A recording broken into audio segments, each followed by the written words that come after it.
Welcome back, legends. You're at Pervy Hermione. Another incredible story awaits. What if Harry escaped Privet Drive at age 5 and discovered a hidden Potter contract linking him to 7 Pureblood Heiresses? Subscribe and hit the bell. Let's dive right in.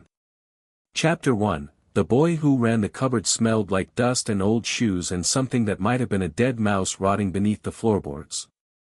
Harry Potter pressed his back against the wall and pulled his knees to his chest and tried to make himself as small as possible, which at 5 years old was already very small indeed.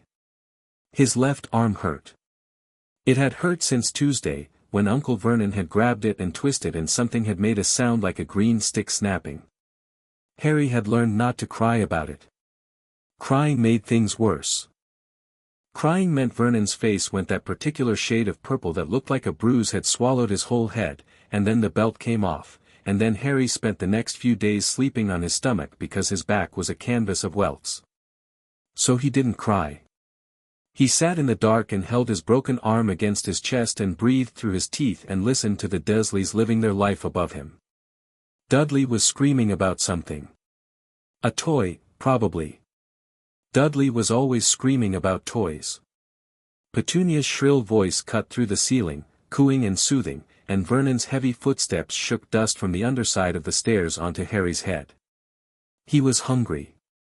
He'd been hungry for 2 days. His last meal had been the burnt crusts of Dudley's discarded toast, snatched from the bin when Petunia wasn't looking. Before that, half an apple he'd found in the garden, brown and soft but still sweet enough to make his mouth water at the memory. Harry closed his eyes and pressed his forehead against his knees. The pain in his arm pulsed in time with his heartbeat, a dull red throb that never quite faded. He'd tried to tell Aunt Petunia about it. She'd looked at him with that expression, the one that said he was something stuck to the bottom of her shoe, and told him to stop being dramatic and go weed the garden. He was 5 years old. He didn't know that this was wrong. Not really. He knew that Dudley didn't sleep in a cupboard. He knew that Dudley never went hungry, that no one twisted Dudley's arms, that Dudley had a bedroom full of toys and a mother who kissed his forehead at night. But Harry had decided, somewhere in the animal logic of a child who has never known kindness, that this was simply how the world worked. Some children were Dudleys and some were Harrys, and there was nothing to be done about it. Something thumped overhead. Vernon's voice, muffled but angry. "Where's the freak? He was supposed to have dinner started an hour ago." Harry's stomach clenched. He'd forgotten. He'd been so focused on not moving his broken arm that he'd forgotten about dinner, and now Vernon's footsteps were coming toward the cupboard, heavy and deliberate, and the bolt was sliding back with that metallic scrape that always made Harry's heart race. The door wrenched open. Vernon Dursley filled the frame, backlit by the hallway light, his massive silhouette blocking out everything. He smelled like cheap beer and the chemical tang of whatever drill company chemicals clung to his work shirts. "Get out here," Vernon said. His voice was quiet. That was worse than yelling. Yelling meant Vernon was angry. Quiet meant Vernon was furious. "I'm sorry, Uncle Vernon, I forgot." Vernon's hand closed around Harry's broken arm and pulled. The pain was extraordinary. It whited out Harry's vision, turned the world into a screaming blank nothing, and he heard a sound come out of his mouth that didn't sound human. Vernon dragged him into the hallway and the kitchen light hit Harry's eyes and Petunia was standing at the counter with her arms crossed and Dudley was sitting at the table with a smug little grin on his fat face. "You think you can just sit in there and be lazy while we feed you and clothe you and keep a roof over your ungrateful head?" Vernon's voice was building now, the quiet giving way to thunder. His grip tightened on Harry's arm, grinding the broken bones together. Harry screamed. He couldn't help it. The pain was too much, too big, it filled his whole body and left no room for anything else. "Stop that noise." Vernon shook him. Harry's head snapped back and forth. "Stop it right now or I'll give you something to scream about." Something changed. Later, much later, Harry would try to describe what happened in that moment. He'd use words like snapping, and breaking through, and the dam giving way, but none of them were quite right. The closest he ever came was this: imagine you've spent your entire life with a fist clenched around your heart, squeezing, and you didn't even know it was there because you'd never known anything else. And then, in one instant of perfect agony, the fist opens. The air in the kitchen went hot. Not warm, hot, like opening an oven door, like stepping into a blast furnace. Petunia's hair blew back from her face. Dudley's milk glass shattered. Vernon's eyes went wide and his mouth opened, but no sound came out because the air itself was vibrating, humming at a frequency that turned speech into static. Harry's eyes opened. They were green, they were always green, but now they were glowing, bright and terrible, like someone had lit a fire behind his irises. "Let go of me," Harry said. His voice was calm. It shouldn't have been. He was 5 years old and his arm was broken and he'd been starving for 2 days and a man 3 times his size was holding him off the ground. But his voice was calm, and something in that calmness made Vernon Dursley do something he'd never done before. He flinched. Not enough. His fingers loosened but didn't release, and some stubborn, pig-headed part of Vernon's brain, the part that couldn't conceive of being afraid of a child, a freak, a worthless little nothing, reasserted itself. His grip tightened again. His face went purple. "You little," the kitchen exploded. Not with fire. Not with sound. With force. Pure, raw, undirected magical force that radiated out from the small body of Harry Potter like a shockwave. Vernon flew backward and hit the refrigerator hard enough to dent the door. Petunia was thrown into the counter, her hip striking the edge with a crack. Dudley toppled from his chair and rolled across the floor, shrieking. The windows blew out, all of them, every window in the house, simultaneously, and glass rained down on the lawn like glittering hail. The lights went out. Then came back. Then exploded, every bulb and every fixture popping in a cascade of sparks and tinkling glass. Harry stood in the middle of the dark kitchen, breathing hard, his broken arm hanging at his side, and he felt something he'd never felt before. It took him years to name it. Power. Not the kind Vernon had, the power of size, of cruelty, of an adult over a child. This was something else entirely. This was the power of a river that has finally broken its dam, of a storm that has finally made landfall, of something vast and ancient and utterly beyond the control of anyone in this miserable little house. Vernon groaned against the refrigerator. His nose was bleeding. He looked at Harry with an expression the boy had never seen on his uncle's face before. Fear. "Stay away from me," Harry whispered. And then, because the power was still surging through him, because it was wild and uncontrolled and it wanted to go somewhere, wanted to take him somewhere, anywhere that wasn't here, Harry Potter vanished. He didn't apparate. He didn't portkey. He didn't use any magical method that any wizard would have recognized. What Harry Potter did, at 5 years old, was something that would later make the Goblin's best theorists argue for months. He wished himself away with such desperate, overwhelming force that magic itself bent to accommodate him. The kitchen of number 4, Privet Drive was suddenly empty of one small boy. And deep beneath London, in the lowest vaults of Gringotts Wizarding Bank, alarms that hadn't sounded in 400 years began to scream. Harry hit stone and rolled. Cold. That was his first thought. The floor was freezing, smooth rock that sucked the heat from his skin. His broken arm shrieked in protest as he tumbled across it, and he bit his lip hard enough to taste blood. He came to a stop against something metal. A wall, no, a door. A massive door, taller than Vernon's house, made of some dark metal that hummed faintly against his back. Harry blinked in the darkness, trying to see, and found that he could. Barely. A faint golden light pulsed from somewhere deeper in the space, like a heartbeat made visible. He was in a cave. No, a tunnel.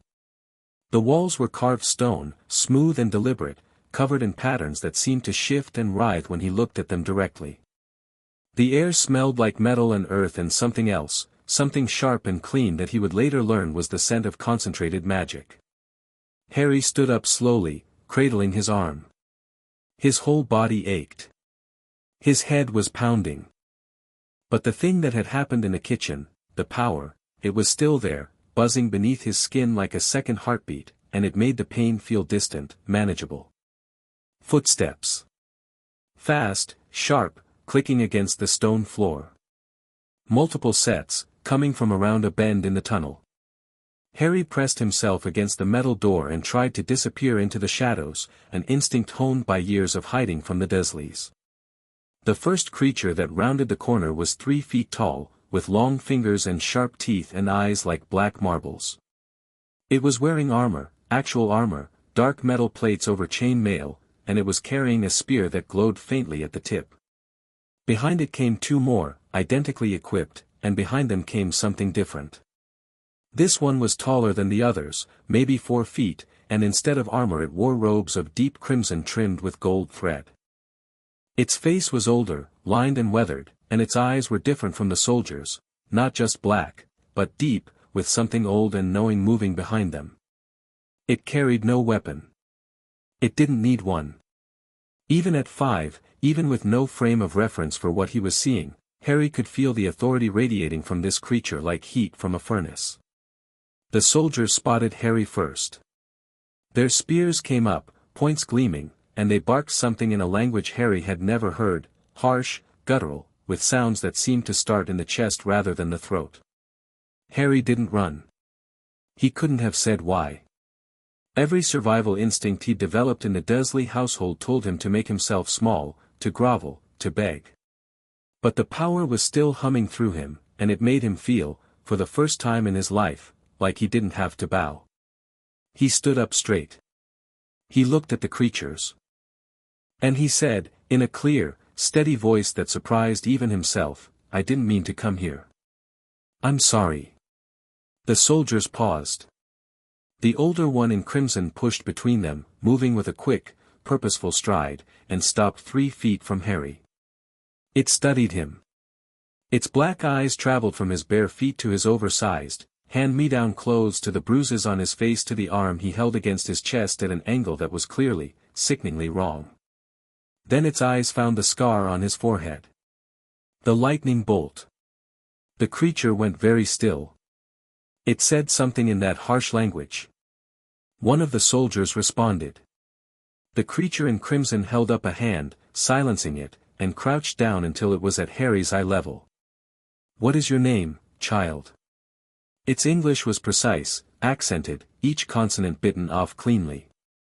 "Harry. Harry Potter." Silence. The soldiers exchanged glances. The creature in crimson didn't blink. Didn't move. It simply looked at Harry with an expression that might have been shock, might have been calculation, and might have been something far more complex. "Harry Potter," it repeated. Then, quietly, in a voice that wasn't meant for Harry at all, they were supposed to be protecting him. It straightened up. Something had shifted in its bearing, a decision made, quickly and irrevocably. "My name is Ragnok," it said. "I am the director of this bank. You are in Gringotts, Harry Potter. And you," its eyes flicked to Harry's broken arm, and something cold and furious passed across its face. "You are injured. Come with me." Harry looked at the soldiers. At their spears. At the tunnel stretching away into darkness. He had nowhere else to go. "Okay," he said. Ragnok turned and walked. Harry followed. The soldiers fell in behind them, a rearguard formation that Harry didn't recognize as such, but that made him feel, strangely, safe. They walked for a long time. The tunnels twisted and branched and descended, and Harry lost all sense of direction within the first minute. Ragnok walked fast, his crimson robes snapping at his heels, and Harry had to half-jog to keep up. His arm hurt. His head hurt. He was so hungry that the world kept going fuzzy at the edges. "Sir," Harry said. Ragnok glanced back. "Director," he corrected. "Not sir. Director." "What are you?" "We are goblins." Harry processed this. "Are you going to hurt me?" Ragnok stopped walking. He turned around fully and looked at Harry, and something in his ancient, weathered face cracked. Not softened, goblins didn't soften. But something cracked, like stone splitting along a fault line, and what was beneath was complicated and raw and very, very angry. "No, Harry Potter. We are not going to hurt you." He paused. "Those who did will answer for it. This I promise you, on my name and my blood and the gold of my nation." Harry didn't understand the significance of that vow. He wouldn't for years. But he understood the tone, the absolute, unshakable certainty of it, and something inside him, something that had been clenched and guarded and afraid for as long as he could remember, loosened by a fraction. "Okay," Harry said again. And kept walking. The room Ragnok brought him to was deep in the bank, far below the vaults and the cart tracks, in a section of Gringotts that no wizard had seen in centuries. It was warm, lit by floating orbs of amber light, with stone walls softened by tapestries depicting battle scenes of such savage beauty that Harry stared at them, momentarily forgetting his pain. A goblin healer was waiting. Smaller than the soldiers, quick-fingered, with a leather apron over its robes and an expression of professional detachment that vanished the moment it saw Harry's arm. "Sit," it said, pointing to a stone bench padded with thick furs. Harry sat. The healer's fingers probed his arm, and Harry hissed through his teeth. "Broken in 2 places," the healer said to Ragnok, its voice flat with suppressed fury. "Set once and re-broken. Malnutrition, severe. Contusions, old and new. Scarring on the back consistent with repeated." It stopped. Breathed. "I need to do a full assessment." Ragnok nodded. "Do it." The assessment took an hour. Harry sat still through all of it, even the parts that hurt, because he had practiced sitting still through things that hurt. The healer used instruments Harry had never seen, crystals that glowed different colors when passed over his body, a silver bowl of liquid that showed images when the healer dripped Harry's blood into it, a quill that wrote by itself on a long scroll of parchment. When it was done, the healer handed the scroll to Ragnok without a word. Ragnok read it. His face didn't change, but his hand, the one holding the scroll, clenched, and the parchment crumpled at the edges. "Fix him," Ragnok said. "Everything. Use whatever you need. The bones will take a day to fully mend.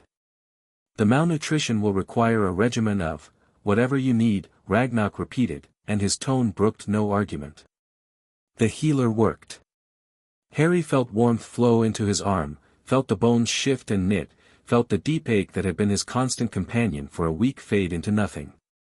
The bruises on his face tingled and then stopped hurting. The welts on his back, he'd been so used to them he'd forgotten they were there, smoothed and healed.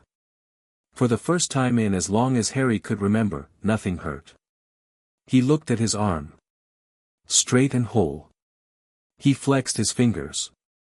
They worked. He looked up at Ragnok, who was watching him with those deep, unreadable eyes.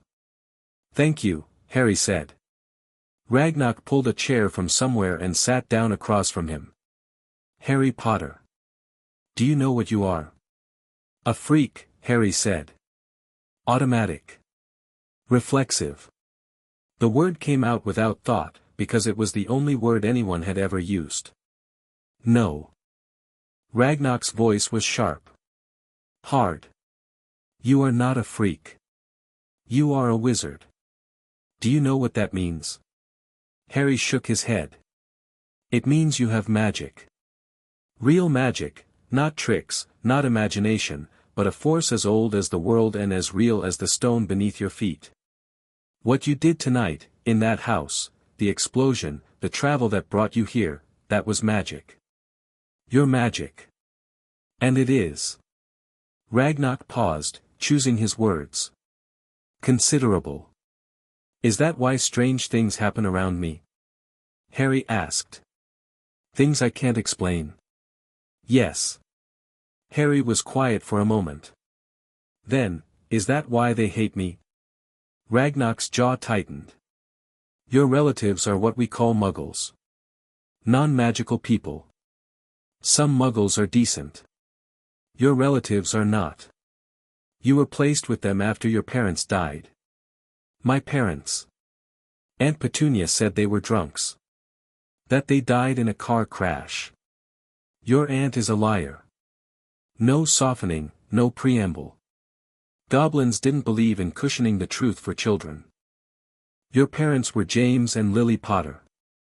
They were powerful magical people, a wizard and a witch. They were murdered by a dark wizard called Voldemort. They died protecting you. That scar on your forehead is where his killing curse struck you and failed. Harry touched the scar. Failed? You survived. No one knows exactly why. But the curse that has killed thousands of witches and wizards bounced off a 1-year-old child and destroyed Voldemort's body instead. You are famous in our world, Harry Potter. They call you the boy who lived. Harry sat with this for a long time. He was 5. There was only so much a 5-year-old could process. But Harry Potter had never had the luxury of being a normal 5-year-old, and his mind, sharpened by years of survival, cut through the shock faster than anyone might have expected. If I'm famous, he said slowly, why was I living in a cupboard? Ragnok smiled. It was not a pleasant smile. Goblin smiles rarely were. An excellent question. One I intend to find the answer to. But first, there is something else. Something that concerns you directly, and that I suspect is connected to why you were hidden. He gestured to a goblin waiting by the door. The goblin brought forward a stone basin filled with silvery liquid and a ceremonial knife with a bone handle. This is an inheritance test, Ragnok said. A drop of your blood in this basin will reveal your lineage, your titles, your properties, and any magical contracts or bonds attached to your bloodline. It is your right as the last of the Potters. Will you allow it? Harry looked at the knife. At the basin. At Ragnok. Will it hurt? A pinprick. Nothing more. Harry held out his hand. The knife touched his fingertip. A bead of blood welled up, bright red, and fell into the silver liquid. The basin flashed gold, brilliant, blinding gold that filled the room and made the soldiers by the door shield their eyes. Harry didn't look away. He watched as the liquid churned and solidified and became words, floating in the air above the basin like lines of golden fire. Harry James Potter, heir to the most ancient and noble house of Potter, heir to the most ancient and noble house of Black, by blood, through Doria Potter née Black, titles, Lord Potter, upon claiming, Lord Black, upon claiming, properties, Potter Manor, Wiltshire, under Stasis Ward, 12, Grimmauld Place, London, cottage at Godric's Hollow, ruined, vaults, Potter Family Vault, 687, Potter Trust Vault, 687, T, Black Family Vault, 711, Magical Bonds, Horcrux Soul Fragment, Forehead, Parasitic. Recommend immediate removal, then the text pulsed. Flickered. And new words began forming, burning brighter than all the rest, in characters that seemed to shift between English and something far older. Active contracts, the Septimal Accord, blood-sealed, sevenfold betrothal contract, enacted by Charles Potter and signatories, 1943, status, active, triggered upon heir's magical maturation, bound houses, House Greengrass, one daughter House Bones, one daughter House Davis, one daughter House Patil, one daughter House Lovegood, one daughter House Delacour, one daughter House Tonks, née Black, one daughter. Activation condition, when the Potter heir demonstrates magical capacity exceeding the septimal threshold, status, condition met this night. The golden words hung in the air. The room was silent. Even the soldiers had lowered their spears to stare. Ragnok read the text twice. 3 times. His lips moved slightly, as if confirming each word to himself. Then he looked at Harry. Well, he said. That changes things. What does it mean? Harry asked. It means your grandfather, Charles Potter, signed a magical contract before you were born. A contract that binds you, by blood and magic, to 7 young witches from 7 different families. Binds me how? Ragnok exhaled through his nose. Betrothal, Harry Potter. Marriage contracts. Harry stared at him. I'm 5. Yes. The contracts are not active in that sense, not yet. They activate when the conditions are met, which they were tonight when your magic erupted. From this moment, you and these 7 are connected by something older and deeper than wizard law. The magic will pull you toward each other. Your powers will resonate. And when you come of age, the contracts will expect fulfillment. Harry looked at the glowing words. 7 names. 7 houses. He was 5 years old and he didn't understand most of what he was reading, but he understood the weight of it. The gravity. The way Ragnok was looking at him, not with pity, not with disdain, but with something that looked almost like awe. There's something else, Harry said, pointing at the text above. What's a Horcrux? Ragnok's expression went dark. Not angry, terrified. A goblin terrified was a rare and terrible thing. That, he said carefully, is a piece of Voldemort's soul. It is attached to your scar. It is parasitic, feeding on your magic and your life force. Get it out. No hesitation. No fear. Just a flat, immediate command from a 5-year-old boy who had already decided, on some fundamental level, that nothing was ever going to feed on him again. Ragnok studied him for a long moment. Then that hard, sharp smile returned. Yes, he said. I believe we will. The removal of the Horcrux nearly killed him. Goblin magic was old, older than wand magic, older than Hogwarts, older than the Ministry and its petty regulations. It was blood and stone and metal, forged in the deep places of the earth, and it did not deal in half measures. They took Harry deeper, into a chamber carved from living rock, where the walls were inscribed with runes that pulsed with a dull red light. A circle had been drawn on the floor in some metal-like substance that burned with cold fire. 7 goblin elders stood at the points of a star around the circle, each holding a blade, each chanting in the old tongue. Harry lay in the center and tried to be brave. This will hurt, Ragnok told him, standing just outside the circle. More than anything you have experienced. I will not lie to you about that. I know what pain feels like, Harry said. Ragnok nodded. I know you do. And I am sorry for it.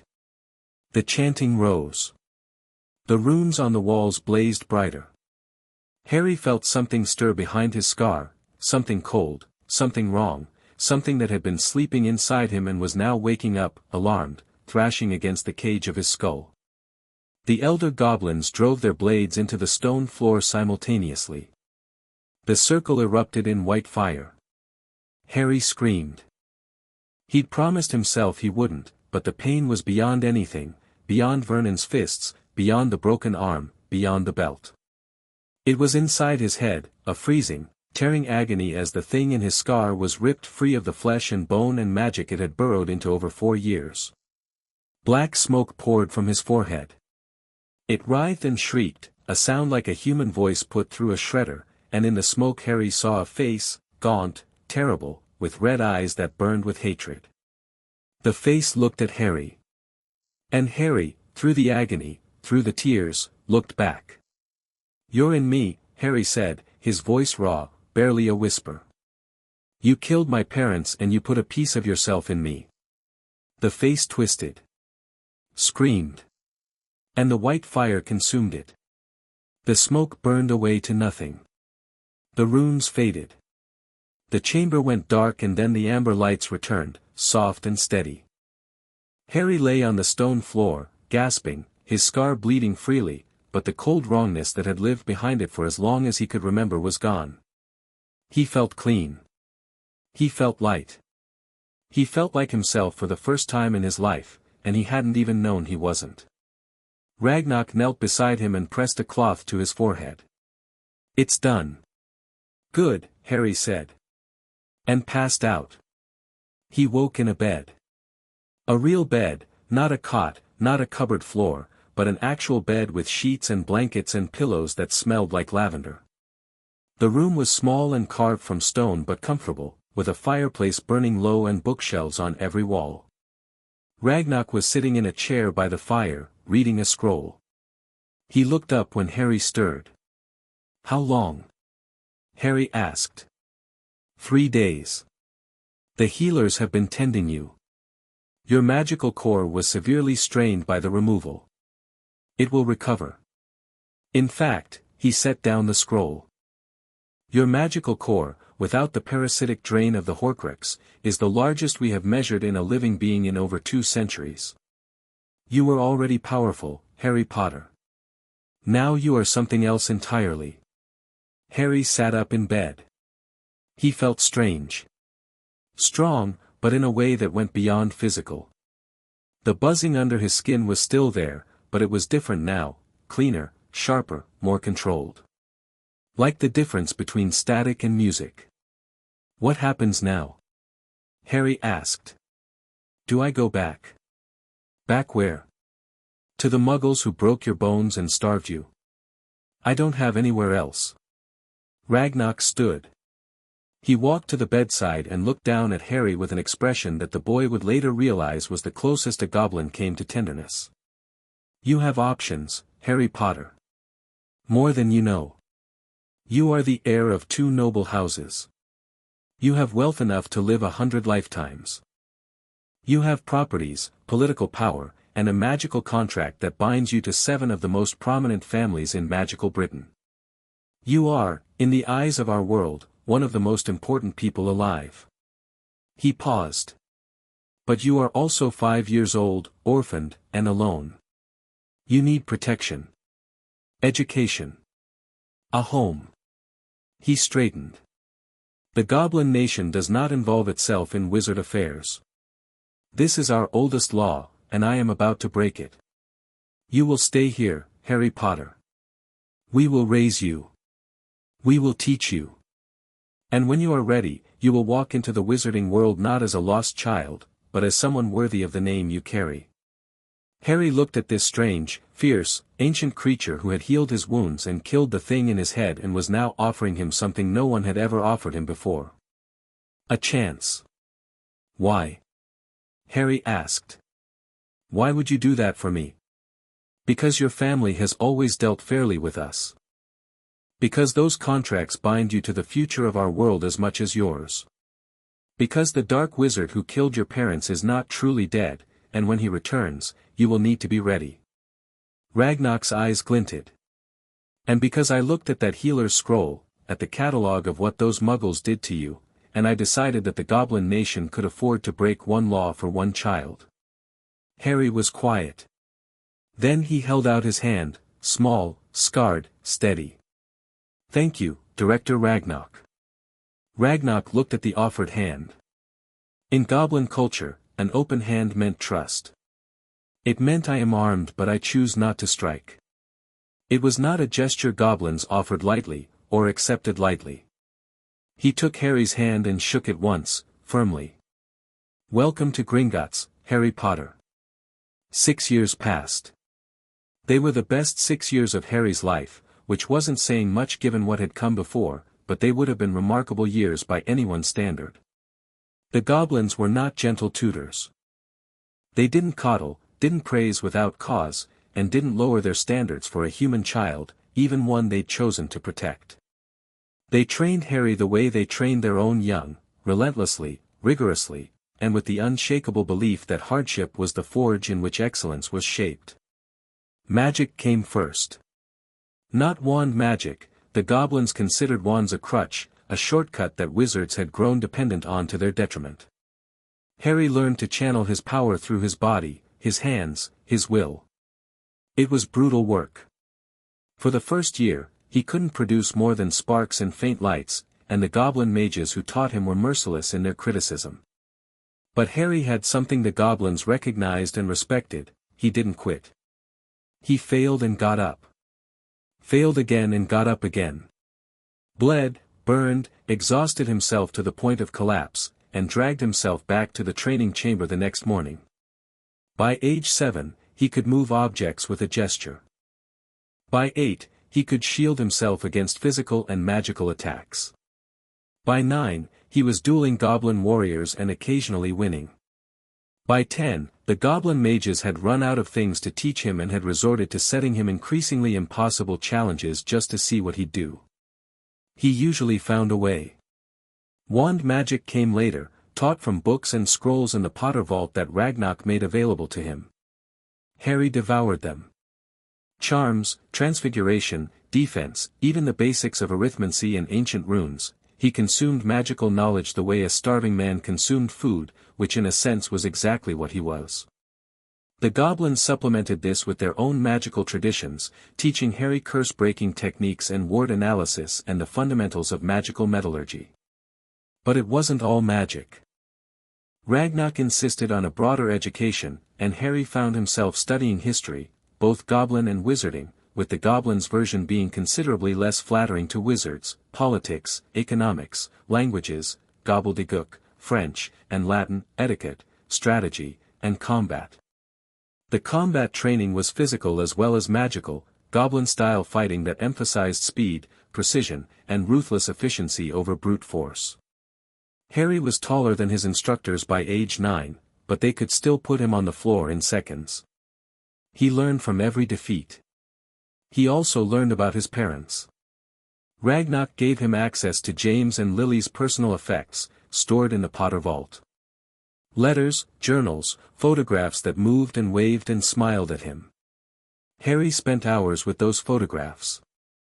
He learned that his father had been brave and reckless and funny, that his mother had been brilliant and fierce and kind, that they had loved each other with the kind of intensity that made everyone around them either inspired or slightly nauseated. He learned about the war. About Voldemort, the Death Eaters, the Order of the Phoenix. He learned the names and faces of the people who had fought and those who had collaborated. He learned about Severus Snape, who had been a Death Eater and then a spy and had loved his mother with an obsessive devotion that Harry found more unsettling than romantic. He learned about Peter Pettigrew, who had betrayed his parents. He learned about Sirius Black, his godfather, who was rotting in Azkaban for a crime Pettigrew had committed. And he learned about Albus Dumbledore. That was the lesson that made Harry coldest. Not angry, the goblins had taught him that anger without purpose was just noise. Cold. Because the more Harry learned, the clearer the picture became. Dumbledore had known about the Dursleys. Had placed Harry there deliberately, over the objections of others. Had sealed the Potter will, which named Sirius Black and Alice Longbottom as alternative guardians. Had argued before the Wisengamot that Harry needed to stay with his blood relatives for protective wards, while knowing, or at the very least suspecting, what kind of protection Vernon Dursley's fists provided. And the contracts. Dumbledore had known about those too. The Septimal Accord was registered with the Ministry, filed in the Department of Magical Contracts, but someone had placed it under a sealed classification that required the Chief Warlock's authorization to access. Someone had ensured that the 7 families would never learn of its existence. Someone had decided that Harry Potter's destiny was to be a weapon, not a leader. He believes you need to die, Ragnok told Harry on his 10th birthday, with the bluntness that Harry had come to rely on. The Horcrux is gone, but Dumbledore doesn't know that. He believes the piece of Voldemort's soul is still in you, and that when Voldemort returns, you will need to sacrifice yourself to destroy it. Everything he's done, hiding you, isolating you, suppressing the contracts, has been to shape you into someone willing to walk to his death. Harry had been sitting in Ragnok's office, eating a slice of birthday cake that the kitchen goblins had made for him. Goblins did not celebrate birthdays, but they'd adopted the tradition for Harry with pragmatic tolerance. He put the cake down. He's wrong, Harry said. Obviously. The Horcrux is gone. No, I mean, he's wrong about all of it. You don't win a war by dying. You win by being too strong, too smart, and too well-connected to lose. Ragnok had smiled at that. The fierce, sharp, approving smile that Harry had learned to read as the highest praise a goblin could offer. Then I suggest, Ragnok said, that you prepare accordingly.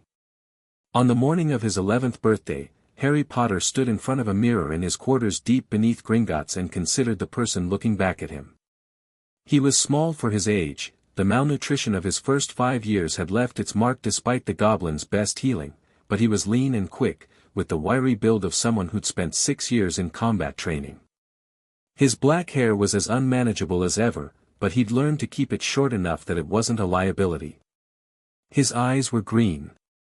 Very green. The kind of green that people noticed, remembered, commented on. The scar was still there. A thin, faded lightning bolt on his forehead, pale against his skin. The goblin's healing had reduced it to a fraction of what it had been, but it would never fully disappear. Harry didn't mind. It was a reminder. He was dressed in clothes that would have made the Dursleys choke, tailored robes of deep charcoal over a fitted black shirt and trousers, dragon-hide boots that had been custom-made by the goblin cobblers, and a cloak of dark green that matched his eyes. On his right hand, a ring, the Potter family signet, a gold band set with a ruby that caught the light like a drop of blood. On his left, the Black family ring, silver and onyx, which had accepted him without hesitation when he'd claimed it at age 9. He looked, he thought, like someone. Not a cupboard boy. Not a freak. Someone. A knock at the door. Griphook entered, shorter than Ragnok, younger, with a perpetually irritated expression that masked a sharp and loyal mind. He'd been assigned as Harry's personal account manager and liaison 3 years ago, and had evolved into something closer to a bodyguard. Or possibly a very sarcastic older brother. "Your letter arrived," Griphook said, holding up an envelope of thick parchment, sealed with a wax crest showing a lion, a snake, an eagle, and a badger. Harry took it. Turned it over in his hands. "Mr. H. Potter, the quarters of the Director Gringotts, Wizarding Bank, London, they know where I am," Harry said. "The Hogwarts quill tracks every magical child in Britain. It's been trying to address your letter since you turned 11 at midnight. The enchantment is old and persistent." Harry broke the seal and read. The standard acceptance letter, inviting him to attend Hogwarts School of Witchcraft and Wizardry. Supply list included. "Director Ragnok suggested you would want to accept," Griphook said. "Though he asked me to remind you that you are under no obligation. You could continue your education here, or attend Durmstrang, or hire private tutors." Harry folded the letter and tucked it inside his robes. "No. I'm going to Hogwarts." "May I ask why?" "The institution is compromised. Dumbledore controls it absolutely. You'll be walking into his territory." "That's exactly why." Harry picked up a second item from his desk, a thin folder, unmarked, containing 6 years' worth of intelligence that Ragnok's agents had compiled. Dossiers on every major player in magical Britain. Financial records, political alliances, criminal connections, personal vulnerabilities. Harry had memorized all of it. "I need to be in the wizarding world to change it. Hogwarts is where it starts. It's where I meet them." Them didn't need clarification. Griphook knew about the contracts. "The Greengrass girl will be starting this year as well," Griphook said. "As will the Bones and Davis heiresses, and one of the Patil twins. And the Lovegood girl is a year behind me. And Fleur Delacour is already at Beauxbatons. And Nymphadora Tonks is in her 7th year of aura training." Harry smiled. It was not the smile of an 11-year-old. It had too many teeth and too much purpose. "I know exactly where all of them are, Griphook." "Naturally you do." Griphook's irritated expression shifted into something that might have been approval. "Director Ragnok has authorized your full access to both family vaults for school supplies. He also wanted me to give you this." He held out a small wooden box.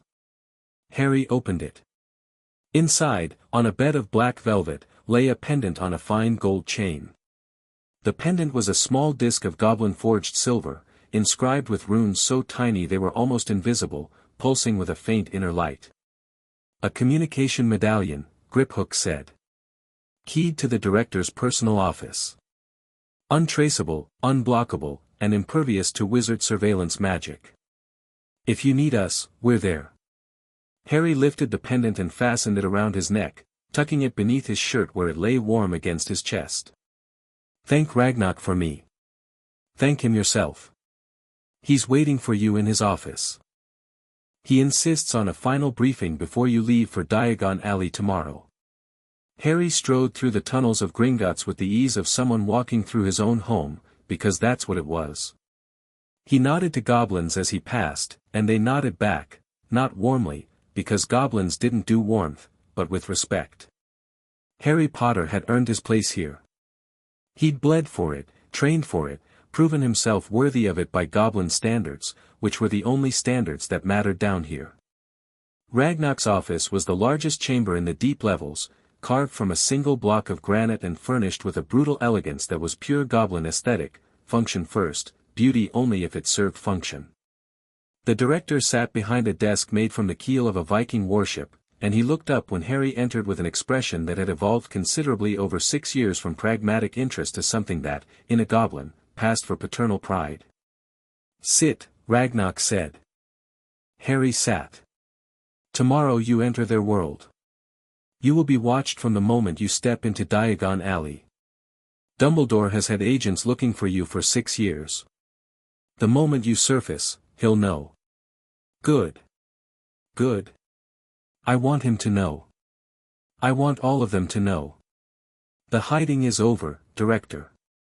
I'm not a secret weapon to be kept in a drawer until someone decides I'm useful. I'm Harry Potter, and tomorrow I'm going to walk into Diagon Alley and buy my school supplies and let every single person who buried my parents' will, or sealed my contracts, or left me with the Dursleys see exactly what their negligence created. Ragnok leaned back in his chair. And what did their negligence create? Harry met his gaze. Those green eyes, bright and hard and absolutely certain. Someone who will never be controlled. Not by Dumbledore, not by the Ministry, not by Voldemort when he comes back. I'm going to take my seats in the Wizengamot, activate the contracts, unite the 7 houses, and build something strong enough that the next Dark Lord who rises doesn't stand a chance. He paused. And I'm going to do it all before I turn 17. The corner of Ragnok's mouth twitched. You'll need allies. I'll have 7 of them. 8, counting Neville Longbottom, whose parents were tortured because Dumbledore's order couldn't protect them. 9, counting you.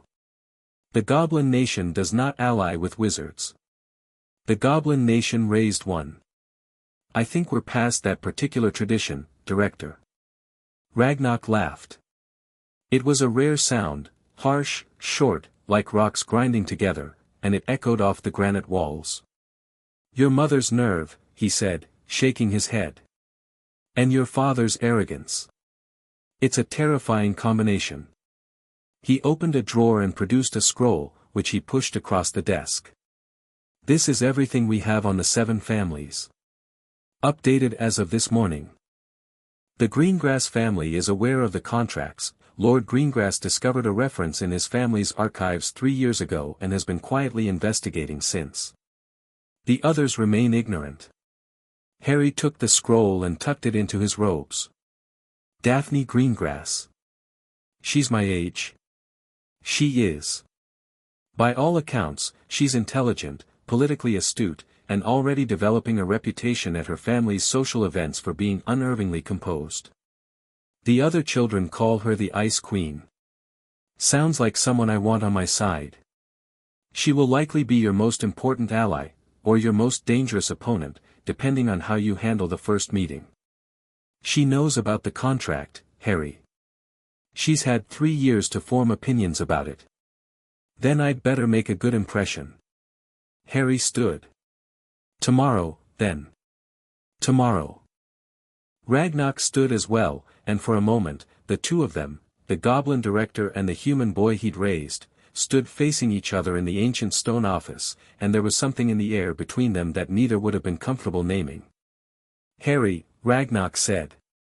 He almost never used just the first name. Director.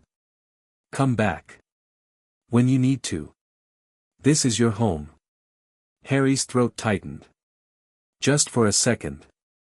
Then he nodded once, crisp and sharp, in the goblin fashion. I will. He walked to the door.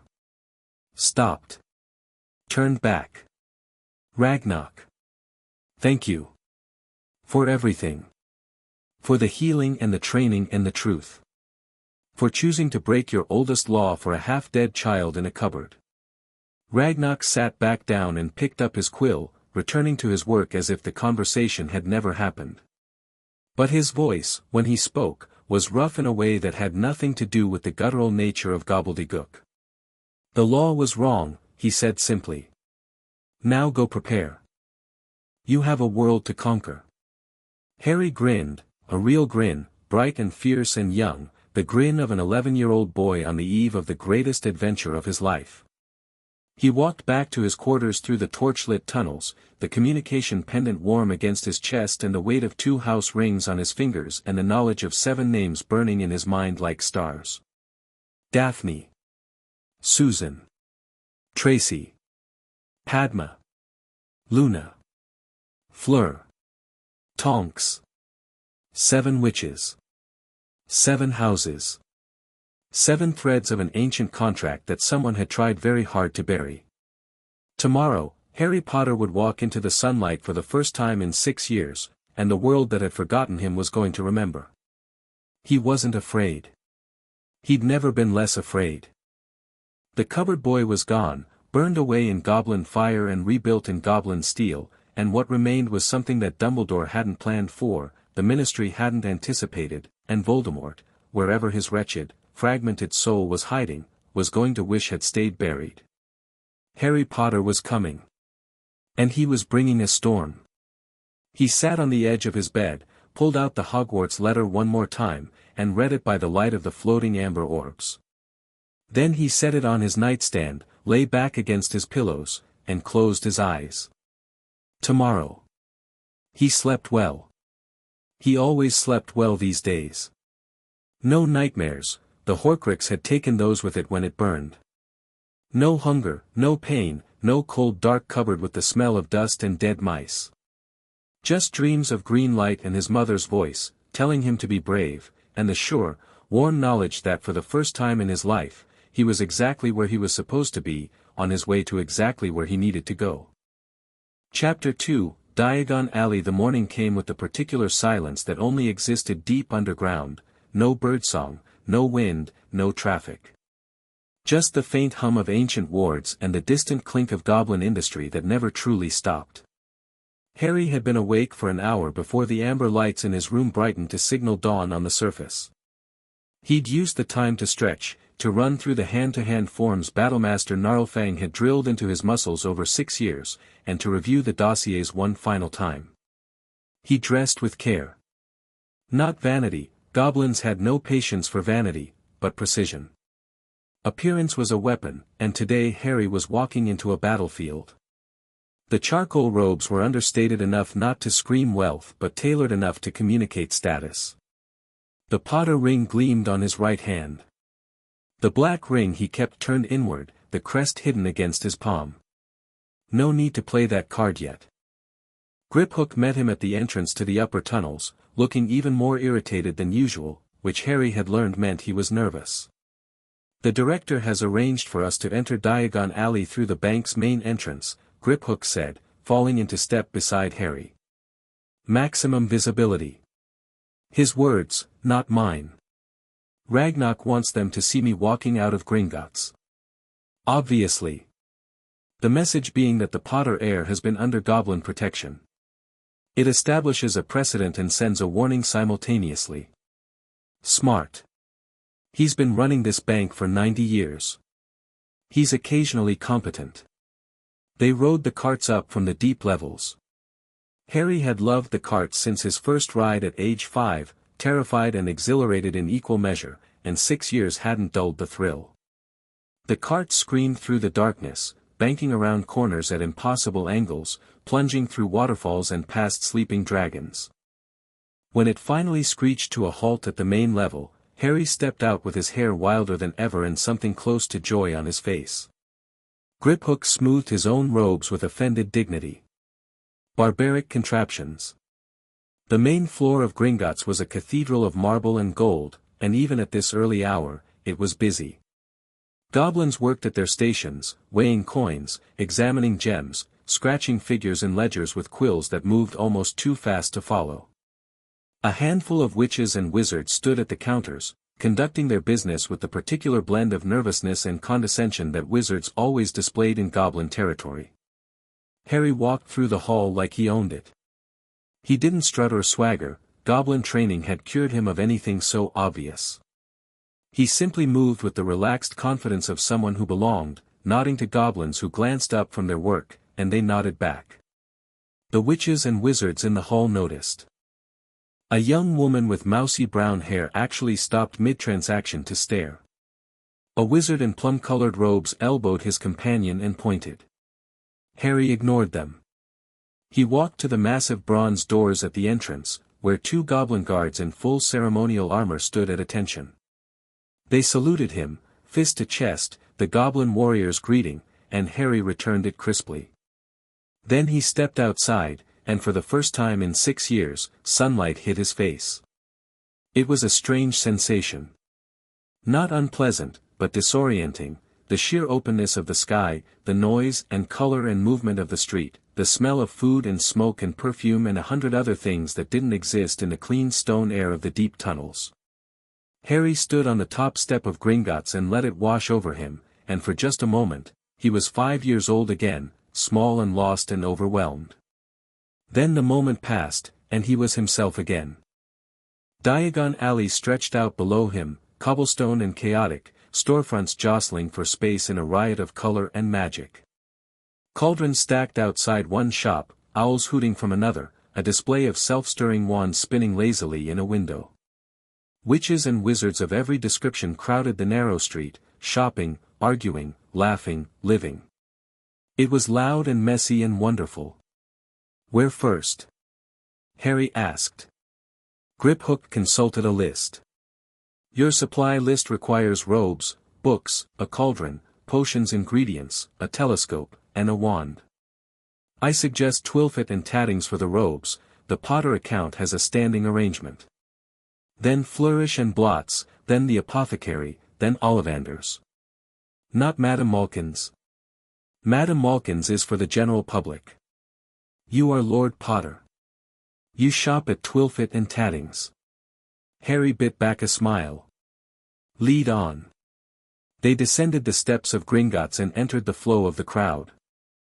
Harry felt the stares immediately, not because anyone recognized him, not yet, but because a human child walking purposefully alongside a goblin in Gringotts livery was unusual enough to turn heads. He kept his pace steady and his expression neutral and let the curiosity build. Twilfit and Tattings was tucked away on a side street, its storefront elegant and understated compared to the carnival of the main alley.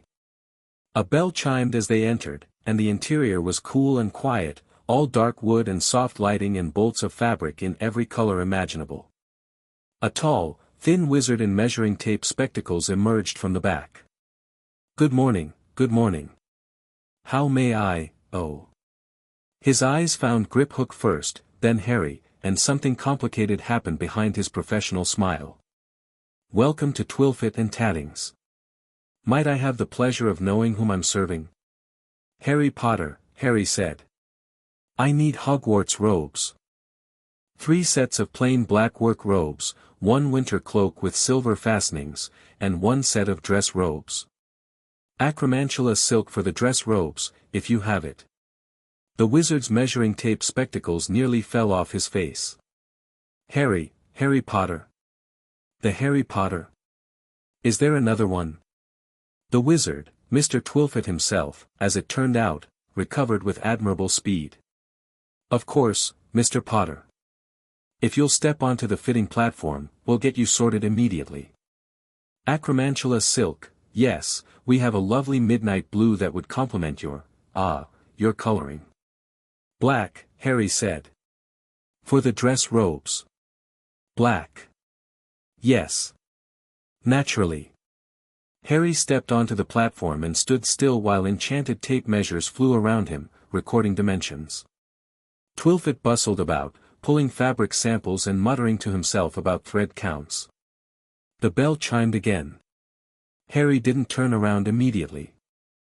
He watched in the mirror as the door opened and two people entered, a tall, severe-looking man with dark hair and sharp features, and a girl about Harry's age.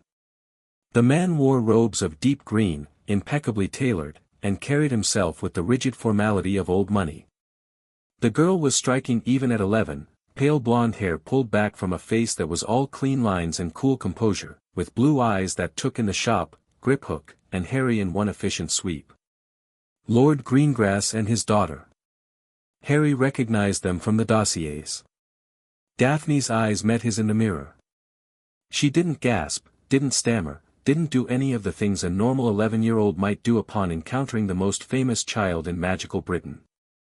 She simply looked at him, and something passed across her face, recognition, assessment, and a flash of something sharper that was gone before Harry could name it.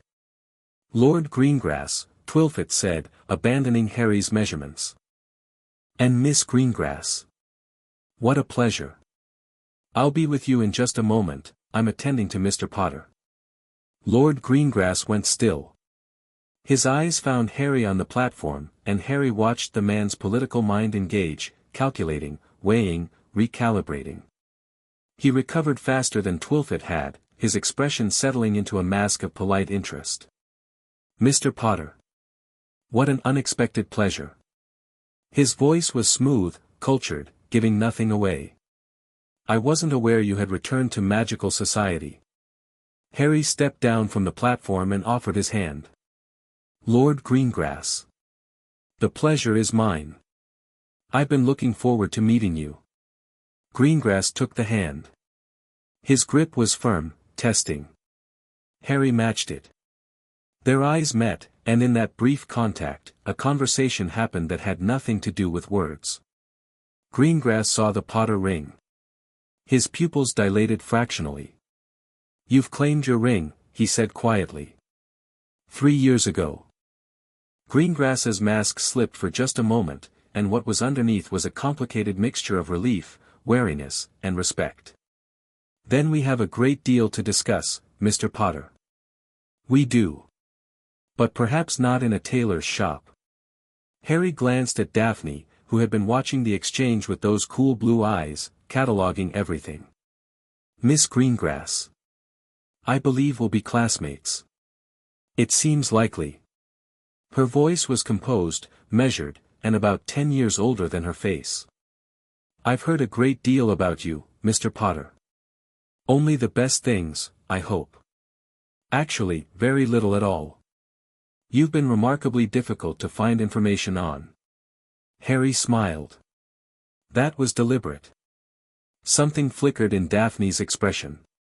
Not warmth, she was too controlled for that. But interest. A spark of intellectual engagement, like a chess player spotting an unexpected opening. I imagine it was, she said. Greengrass looked between them, and Harry could practically hear the gears turning in the man's head. He knew about the contract. His daughter knew about the contract. And now the boy at the center of it was standing in front of them, poised and articulate and wearing the Potter signet ring, and everything Greengrass had assumed about the situation was being rewritten in real time. Perhaps, Greengrass said carefully, you and your companion might join us for tea after your shopping is complete. The Leaky Cauldron has private rooms. I'd like that very much, Lord Greengrass. Shall we say noon? Noon. Excellent. Greengrass nodded once, the kind of nod that sealed agreements in Pureblood society, and turned to Twilfit. We'll wait, of course. Please attend to Mr. Potter first. Harry returned to the platform. The measurements resumed. In the mirror, he watched Daphne Greengrass sit down in one of the waiting chairs, cross her ankles precisely, and pull a book from her bag. She opened it to a marked page and began reading. But her eyes weren't moving across the text. She was watching him in the mirror, just as he was watching her. Harry felt something stir, not in his chest, not in his head, but somewhere deeper. In his magic. A faint resonance, like two tuning forks vibrating at similar frequencies, not quite in harmony but close. Achingly close. The contracts. They could feel each other. Daphne's fingers tightened on her book, just slightly, and Harry knew she felt it too. Twilfit finished the measurements and promised the robes would be ready within the hour, charmed to adjust as Harry grew. Harry paid from the Potter vault, Griphook handled the transaction with brisk efficiency, and turned to leave. "Mr. Potter," Daphne said, not looking up from her book. "Miss Greengrass?" "The book you want at Flourish and Blots, Ancient Alliances, A History of Magical Contracts in Britain. It's on the second floor, rear section, behind the arithmancy texts. They keep it there because the ministry prefers that certain histories remain obscure." Harry paused. "Thank you. That's very helpful. I'm a very helpful person." She turned a page. "When properly motivated." Harry left the shop with Griphook at his heels. The goblin waited until they were back on the main street before speaking. "That went well. She's sharp. She's been preparing for this meeting for 3 years, just as you have. Don't mistake composure for compliance. The Greengrass family has survived centuries of political upheaval by being smarter than everyone else in the room." "I'm not looking for compliance," Harry said. "I'm looking for partners." Flourish and Blots was a controlled explosion of books, shelves that reached the ceiling, stacks that defied gravity, and a vague organizational system that seemed to follow dream logic rather than any rational principle. Harry collected his school texts efficiently, then climbed to the second floor and found the rear section Daphne had mentioned. Ancient Alliances was exactly where she'd said it would be. Harry added it to his stack, along with 3 other titles that caught his eye: the Wisengamot, Power, Protocol, and Precedent, Blood Magic and Binding Oaths, and Notable Magical Families of Britain, 14th edition. The shopkeeper, a frazzled witch with ink stains on her fingers, looked at his selections with raised eyebrows. "Bit of heavy reading for a first year. I like to be thorough." He paid and left. The streets were getting more crowded now, families with children in tow, the particular buzzing energy of back-to-school shopping. Harry spotted several children who looked his age, wide-eyed and overwhelmed, clutching their supply lists like maps to a foreign country. He wondered if any of them were headed to Hogwarts. He wondered how many would end up matching. The apothecary was quick, standard first-year potions kit, plus a few additional ingredients that Harry selected with the confidence of someone who'd been studying goblin alchemy for years.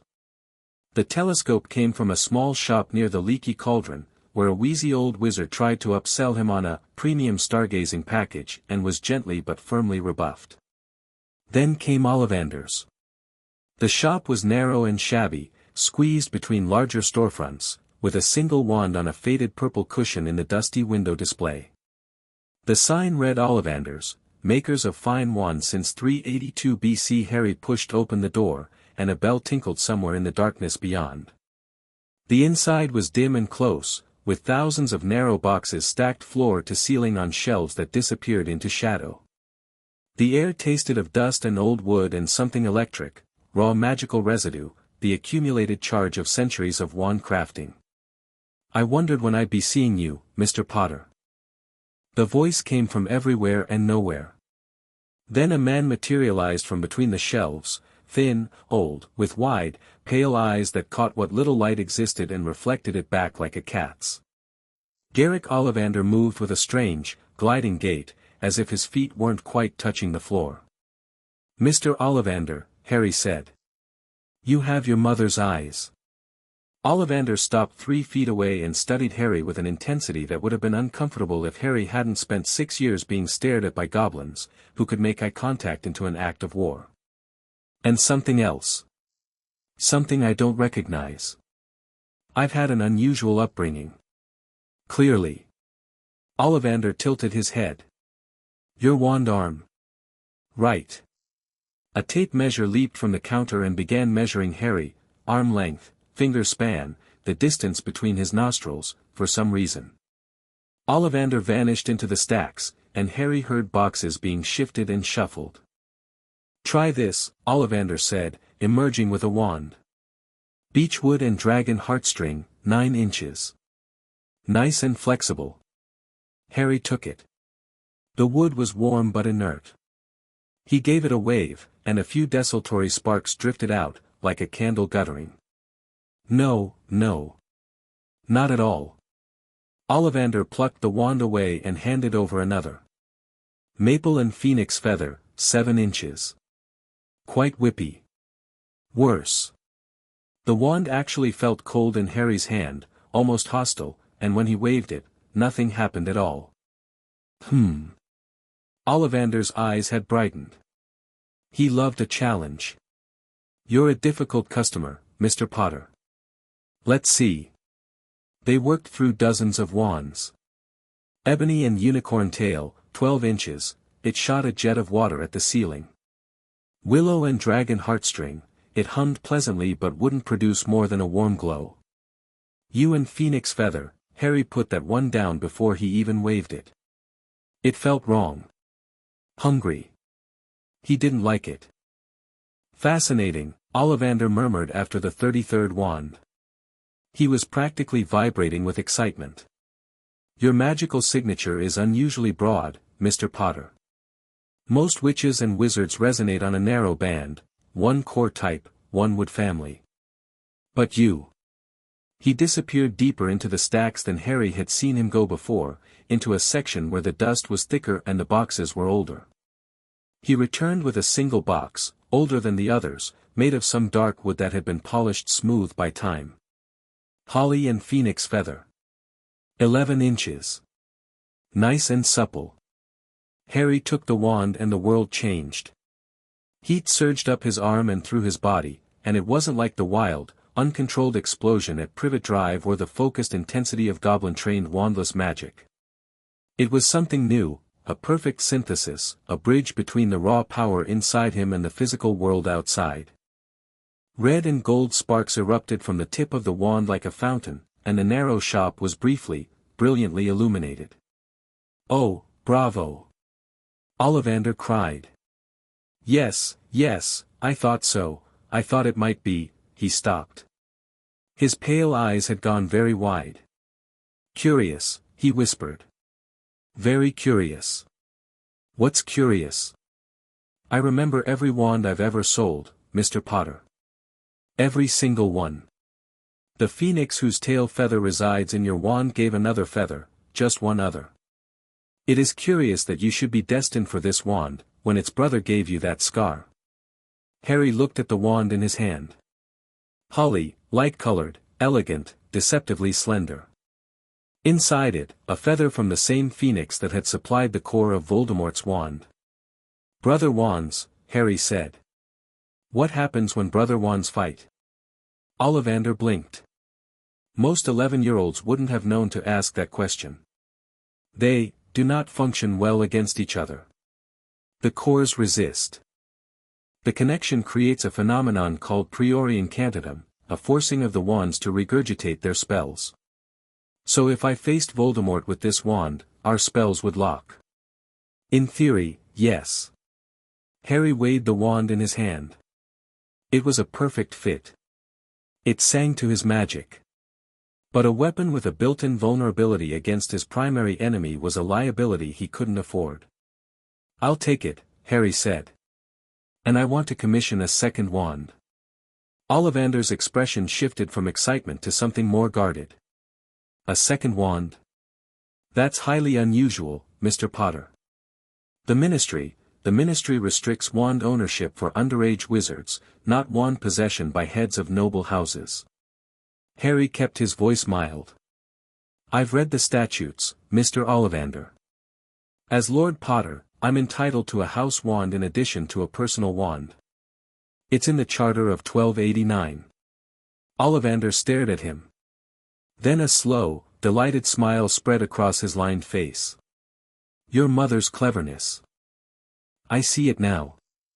He rubbed his hands together. A commissioned wand. Custom-made for your specific magical signature.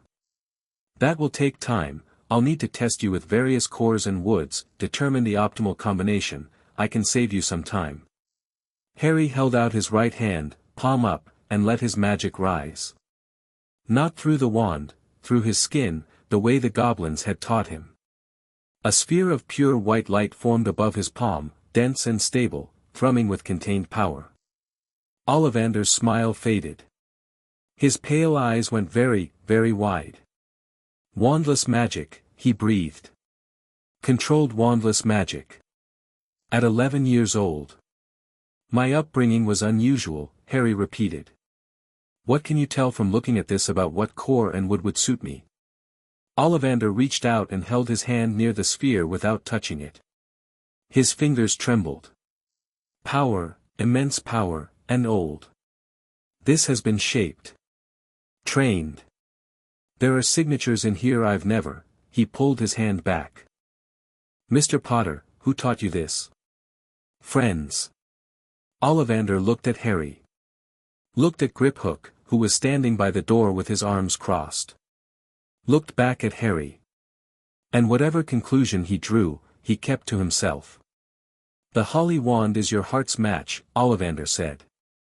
Nothing I make will replace it. But for a secondary, something for combat, something with range and raw force. He stroked his chin. Elder wood. Thestral tail hair core. 15 inches. Unyielding. Elder. Griphook said sharply from the door. I don't have elder, Ollivander said. Almost no one does. But I know where to find it. And the thestral hair, I have a contact at a sanctuary in Romania. Give me 2 weeks, Mr. Potter. I'll send the wand to Hogwarts. Harry nodded. He paid for the holly wand, 7 galleons, and turned to leave. Mr. Potter, Ollivander called. Harry looked back. The wand chooses the wizard. I've always said so. And that wand, the holly, chose you very deliberately. Brother to the wand that murdered your parents. His pale eyes were luminous in the dim shop. I think we can expect great things from you, Mr. Potter. After all, he who must not be named did great things. Terrible, yes. But great. Harry held the old man's gaze. I don't plan on being terrible. No, Ollivander said softly. No, I don't think you do. Harry stepped back onto the sunlit street and tucked the holly wand into the wrist holster that Griphook had provided, goblin crafted, invisible under his sleeve, spring-loaded for a fast draw. The wand settled against his forearm, warm and alive, and Harry felt something click into place, a final piece of a puzzle he hadn't known was incomplete. We have an hour before noon, Griphook said. The robes should be ready at Twilfit and Tattings. After that, we meet the Greengrasses for tea and begin the most important negotiation of my life. They collected the robes, perfect, naturally, and made their way to the leaky cauldron.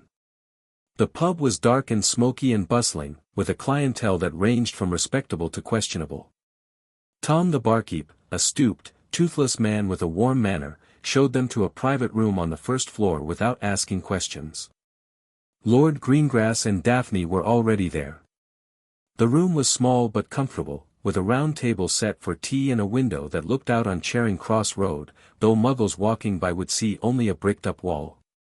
Greengrass stood when Harry entered. Daphne didn't, she remained seated, watching, her hands folded on the table. There was a teapot already steaming, 4 cups laid out. She'd ordered for the table. Harry noted that and filed it away. She was someone who prepared the ground before others arrived. Mr. Potter. Please, sit. Greengrass gestured to the chair opposite his daughter.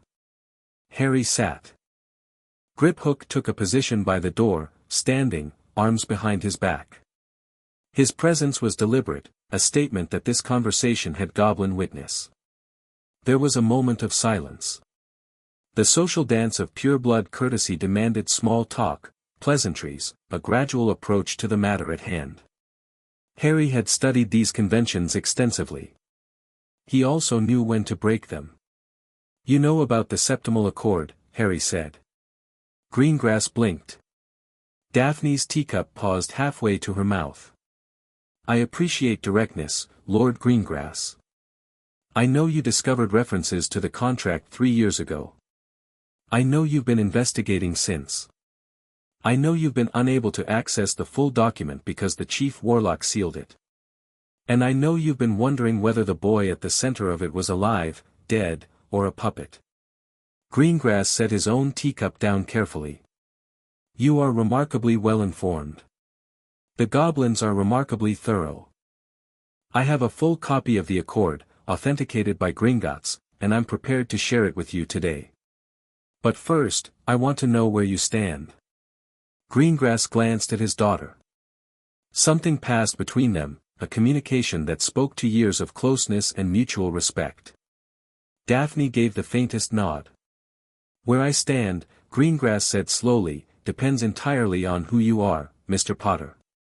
I will not bind my daughter, my eldest, my heir, to a stranger based on a contract signed before she was born, no matter how ancient or magically binding. If you're a fool, a puppet, or a tyrant, I will spend every galleon and every favor I possess fighting the accord in court. And if I'm none of those things, then this contract may be the most important political development in magical Britain since the founding of the Wisengamot. Harry reached into his robes and produced the scroll Ragnok had given him, not the intelligence dossiers, but a second scroll he'd prepared himself. He unrolled it on the table between them. This is my proposal, Harry said. Not the accord itself, that's a separate document I'll share with you afterward. This is what I'm proposing as the framework for how we approach the contract. Read it. Greengrass pulled the scroll toward him and began reading. His eyebrows rose steadily as he progressed down the parchment. You're proposing a full alliance between the 7 houses, he said. Voting bloc in the Wisengamot. Shared economic interests. Mutual defense agreements. Yes. You're proposing that each contracted which retain full autonomy within the alliance. No subservience, no traditional chattel arrangements. If I wanted servants, I'd hire them. I want partners. Daphne set her teacup down. You wrote this yourself? I did. You're 11. I've had a very thorough education. She studied the parchment over her father's shoulder, reading faster than he did, her blue eyes scanning each clause with a focus that reminded Harry of the goblin lawyers who'd helped him draft it. Clause 7, she said. Dissolution terms. You've included a voluntary exit provision. Any contracted party can exit the accord by mutual agreement, forfeiting only the political alliance benefits, not personal assets or titles. The betrothal component can be dissolved if both parties agree it's unworkable. The original accord doesn't include a dissolution clause. No. But the original accord was written in 1943 by people who thought they had the right to decide the futures of children who didn't exist yet. I'm not going to force anyone into a marriage. The magical bond exists whether we like it or not, I can feel it, and I suspect you can too. But how we respond to it is our choice. Daphne looked at him. Really looked, for the first time since they'd sat down. Not the political assessment, not the strategic evaluation, but an honest, searching look from one young person to another. I can feel it, she admitted. Since we were in the tailor's shop. Like standing next to a beehive. That's the contract resonance. It'll get stronger as we spend more time together. The goblin's theory is that the septimal accord was designed to harmonize the magical cores of the contracted parties. 7 cores, tuned to each other, creating a combined magical capacity that's exponentially greater than the sum of its parts. That's why they tried to bury it, Greengrass said, his voice suddenly sharp with understanding. That kind of power, unified, coordinated, under one alliance, it would shift the balance of power in Britain permanently. Now you understand why Dumbledore sealed the records. Greengrass sat back. He looked at Harry with new eyes, not the cautious assessment of a politician meeting a potential ally, but the dawning realization of a man who has just grasped the full scope of the game being played. Dumbledore, he said. You believe the chief warlock deliberately suppressed the accord. I don't believe it. I know it. The sealing order bears his magical signature. He filed it the day after my parents' funeral, before the ink on their death certificates was dry. Silence. Greengrass picked up his teacup, found it empty, and put it back down. Mr. Potter. Harry, if I may. He leaned forward.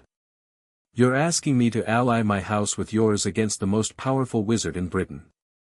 A man who controls Hogwarts, holds the chief warlock seat, and commands the loyalty of most of the light faction. I'm asking you to ally with what's right. The contracts exist. They're magically valid. Dumbledore had no legal authority to suppress them. And the 7 families involved, including yours, were denied knowledge of a binding magical agreement affecting their children. That's not a political inconvenience, Lord Greengrass. It's a crime. Greengrass looked at his daughter again. Daphne's expression had changed. The Ice Queen composure was still there, but underneath it, something was burning. Her jaw was set, her eyes bright with an intensity that was almost fierce. Father, she said quietly. He's right. Greengrass exhaled. Then he did something that surprised Harry, he laughed. A short, genuine sound, shaking his head. Cyrus, he said. My name is Cyrus. If we're going to commit political suicide together, we should be on a first-name basis. Harry felt something loosen in his chest. He allowed himself a real smile, not the calculated, political version, but the actual one. Harry. Harry, then. Cyrus Greengrass extended his hand across the table. House Greengrass stands with House Potter. Harry shook his hand. Magic flared between their palms, a pulse of warmth, a brief shimmer in the air, and both of them felt it. The accord, recognizing the alliance, sealing it in ways that went deeper than handshakes and words. Daphne was watching her hand, where the faintest tracery of golden light had appeared on her skin and faded. She looked up at Harry. That was the contract, she said. Not a question. That was the contract. It felt. She paused, searching for the right word. Inevitable. Harry understood exactly what she meant. They talked for another hour. Harry shared the full text of the Septimal Accord, and Cyrus read it with the meticulous attention of a man who'd spent his career navigating magical law. Daphne read it simultaneously, and her questions were sharp, specific, and occasionally better than her father's. Harry answered everything honestly, holding nothing back, because the goblins had taught him that trust was the most expensive currency in any market and the only one worth investing in. He told them about the Dursleys, briefly, without self-pity, as context for why he'd been raised by goblins. He told them about the Horcrux, and Cyrus went pale. He told them about Dumbledore's likely plan, and Daphne's composure cracked for just a moment, revealing something raw and furious beneath. He meant for you to die, she said flatly. He believed it was necessary. That's not better. That's worse. She looked at Harry with an expression that was almost fierce. You're not going to die for anyone's greater good. No, Harry agreed. I'm not. They parted with plans to correspond through secure channels. Griphook would establish a goblin-mediated post system that bypassed Ministry Owl monitoring. Cyrus would begin quiet outreach to the Bones and Patil families. And Daphne would be on the Hogwarts Express on September 1st, ready to begin the next phase. At the door of the private room, Daphne stopped and turned back. Harry. Yes. The dissolution clause in your proposal. Clause 7. She met his eyes. I won't be using it. She left.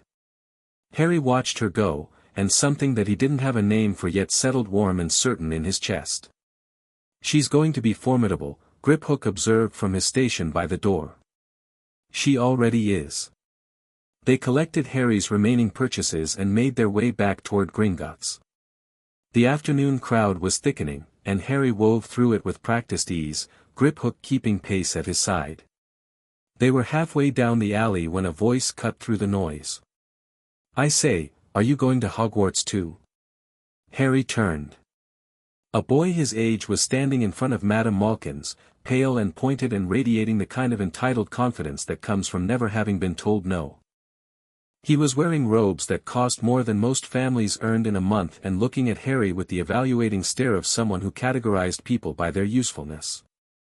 Draco Malfoy. Harry recognized him from the dossiers instantly. I am, Harry said. My father's next door buying my books and mother's up the street looking at wands. Draco spoke with the casual assumption that everyone was interested in his family's movements.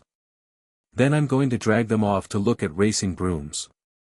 I don't see why first years can't have their own. I think I'll bully father into getting me one. Sounds like a plan. Do you have your own broom? I don't fly. Draco looked at him like he'd said he didn't breathe. Everyone flies. What house do you think you'll be in? I know I'll be in Slytherin, all our family have been.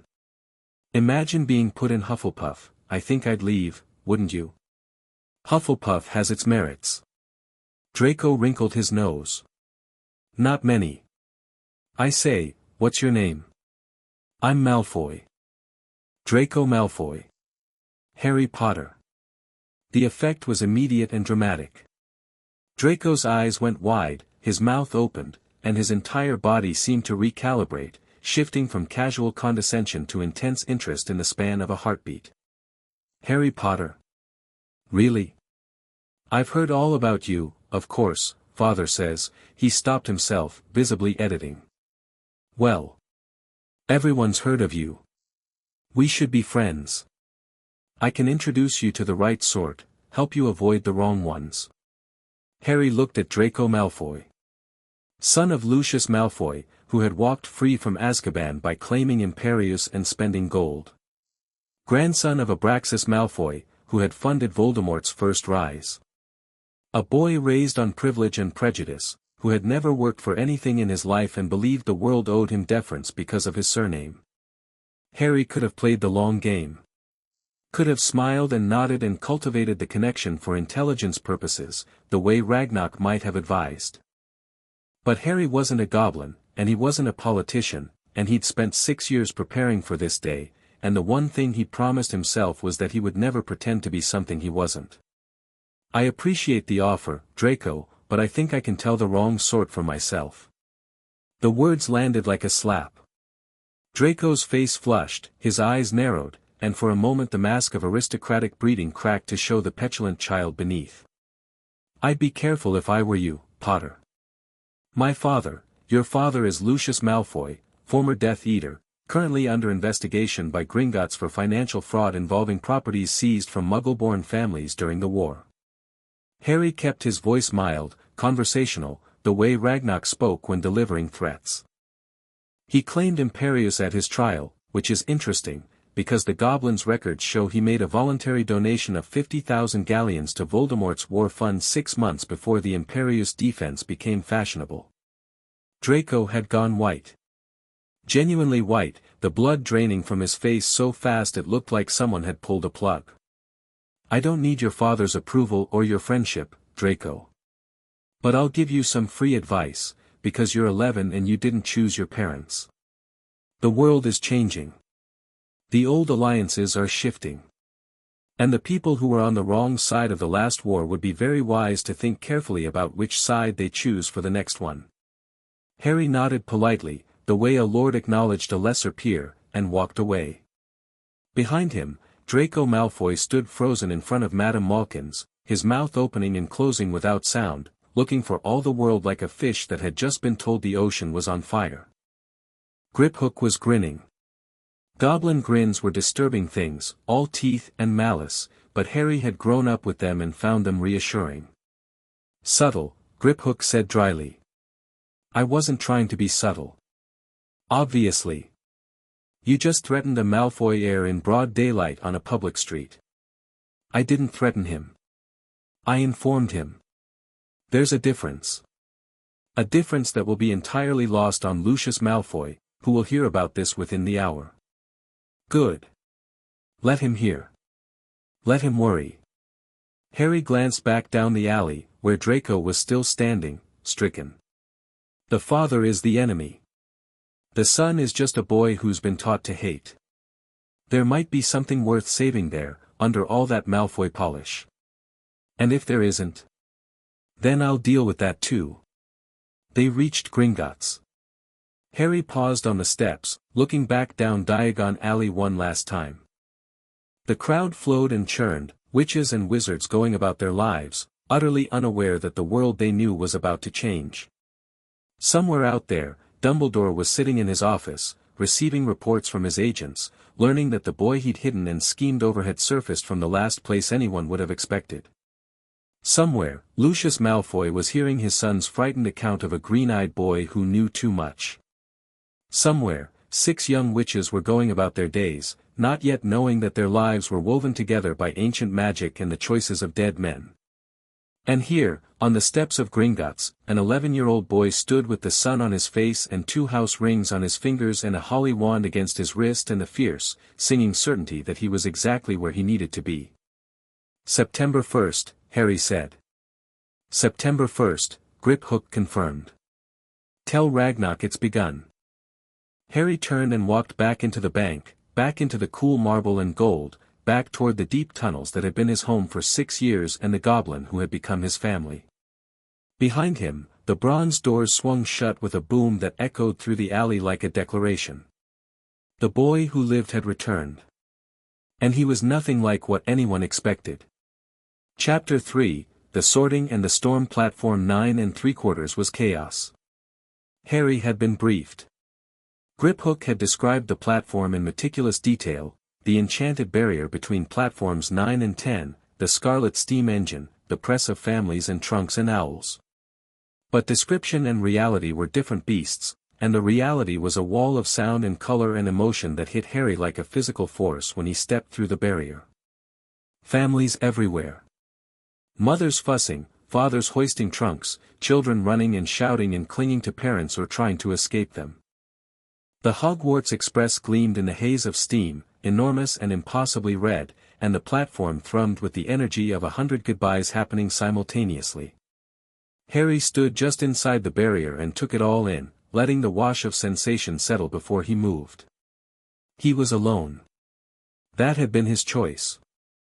Ragnok had offered to send Griphook as an escort, but Harry had declined. Walking onto the platform with a goblin bodyguard would send exactly the wrong message. He needed to arrive as a student, not an invading dignitary. His trunk was shrunk in his pocket, courtesy of a goblin-crafted compression charm.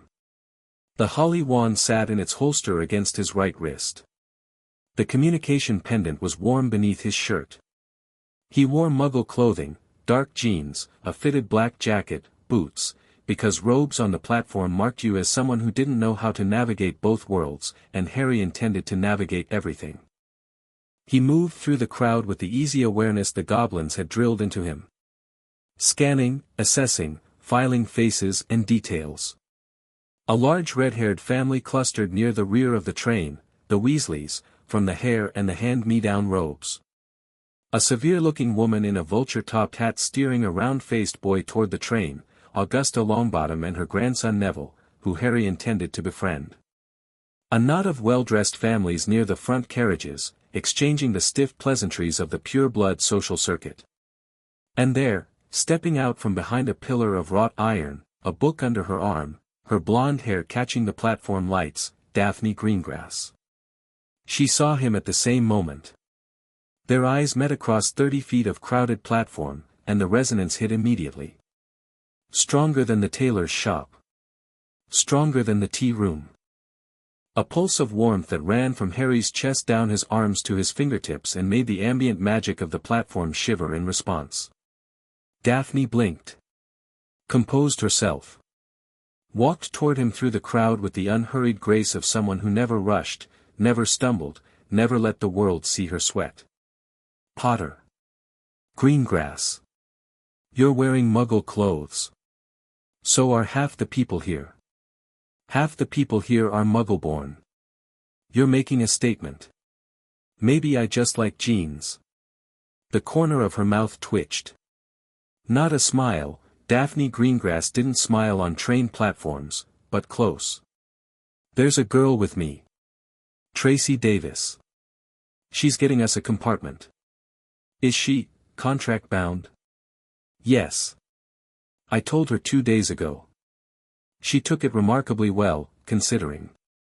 Threw a vase at the wall, swore for about 10 minutes, then asked me what the political implications were. I think I'm going to like Tracy Davis. Everyone does. It's her most dangerous quality. Daphne glanced toward the train. Susan Bones is here as well. I saw her with her aunt near the front. And Padma Patil, she's with her twin sister, Parvati. You've been busy. I've been preparing. There's a difference. She echoed his words from Diagon Alley back at him with perfect delivery, and this time Harry was the one fighting a smile. They boarded the train together. The corridors were narrow and already filling with students hauling trunks and chasing pets. Harry let Daphne lead. She navigated with certainty, heading toward the middle of the train where a compartment door slid open to reveal a girl with dark curly hair and an expression of cheerful aggression. This him, then, the girl said, looking Harry up and down with zero subtlety. He's shorter than I expected. Tracy Davis, Daphne said. She has no filter. I have a filter. I just choose not to use it. Tracy stuck out her hand. Nice to meet you, Potter. Daphne says you're going to change the world. I told her that's what they all say, but she seems convinced. Harry shook her hand. I prefer to let actions speak. Good answer. Come in, sit down, stop blocking the corridor. She pulled them both inside and slid the door shut. The compartment was comfortable, if small, 2 bench seats facing each other, a window looking out onto the platform, and Tracy's trunk already stored overhead. Harry resized his trunk with a tap of his wand and swung it up beside hers. Tracy watched the casual wand work with raised eyebrows. We're not supposed to be able to do that yet. Do what? Non-verbal, precise shrinking and expansion charms. That's 4th-year material, minimum.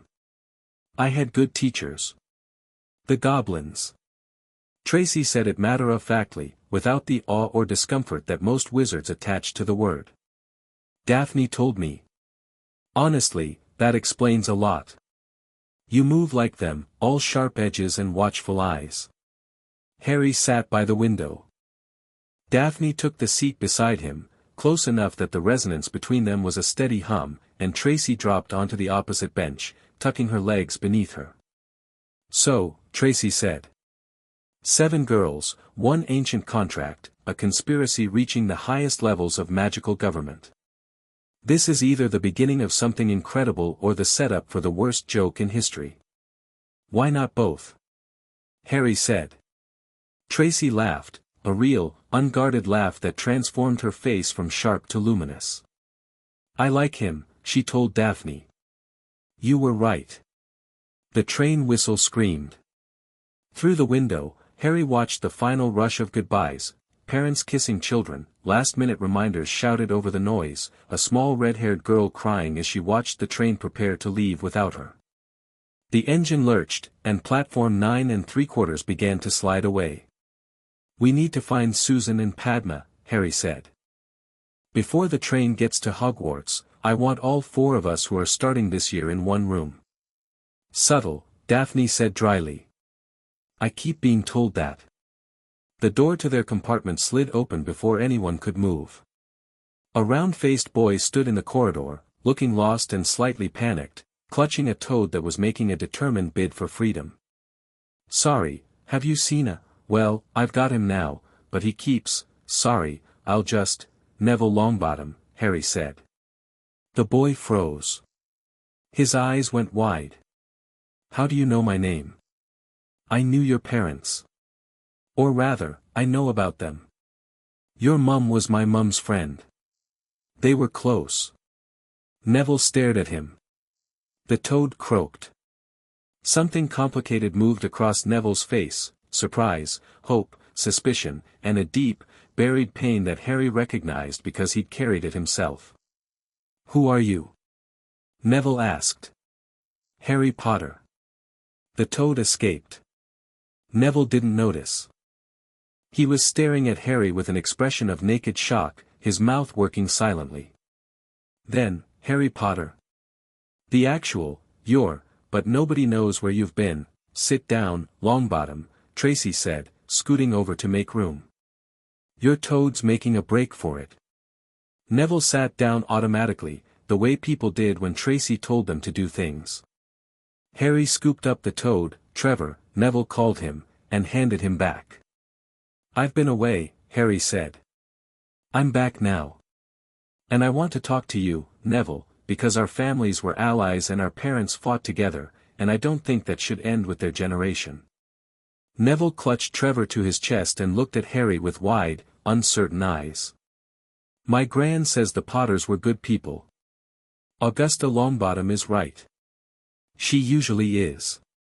Tell her I said so, she'll know what it means. A ghost of a smile crossed Neville's face.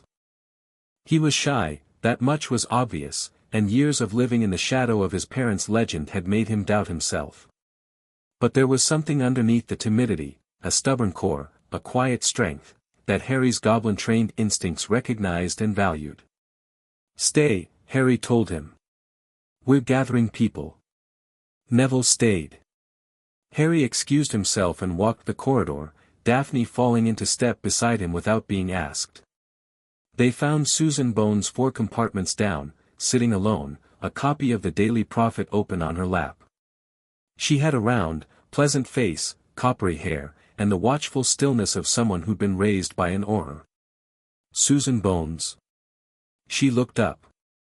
Her eyes found Harry's scar, then his face, then Daphne standing behind him, and her expression sharpened into something cautious and alert. Harry Potter, she said. Not a question. My aunt told me you might approach me. She didn't tell me why. Your aunt knows. She knows something. She's been agitated for the past week, since Lord Greengrass contacted her.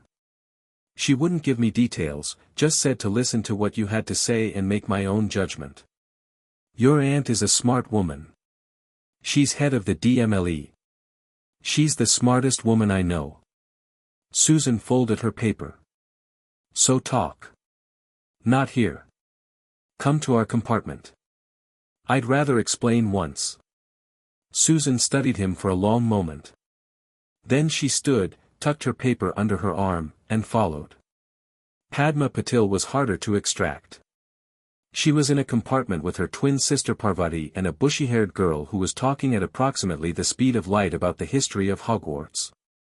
Padma looked grateful for the interruption when Harry knocked. Padma Patil.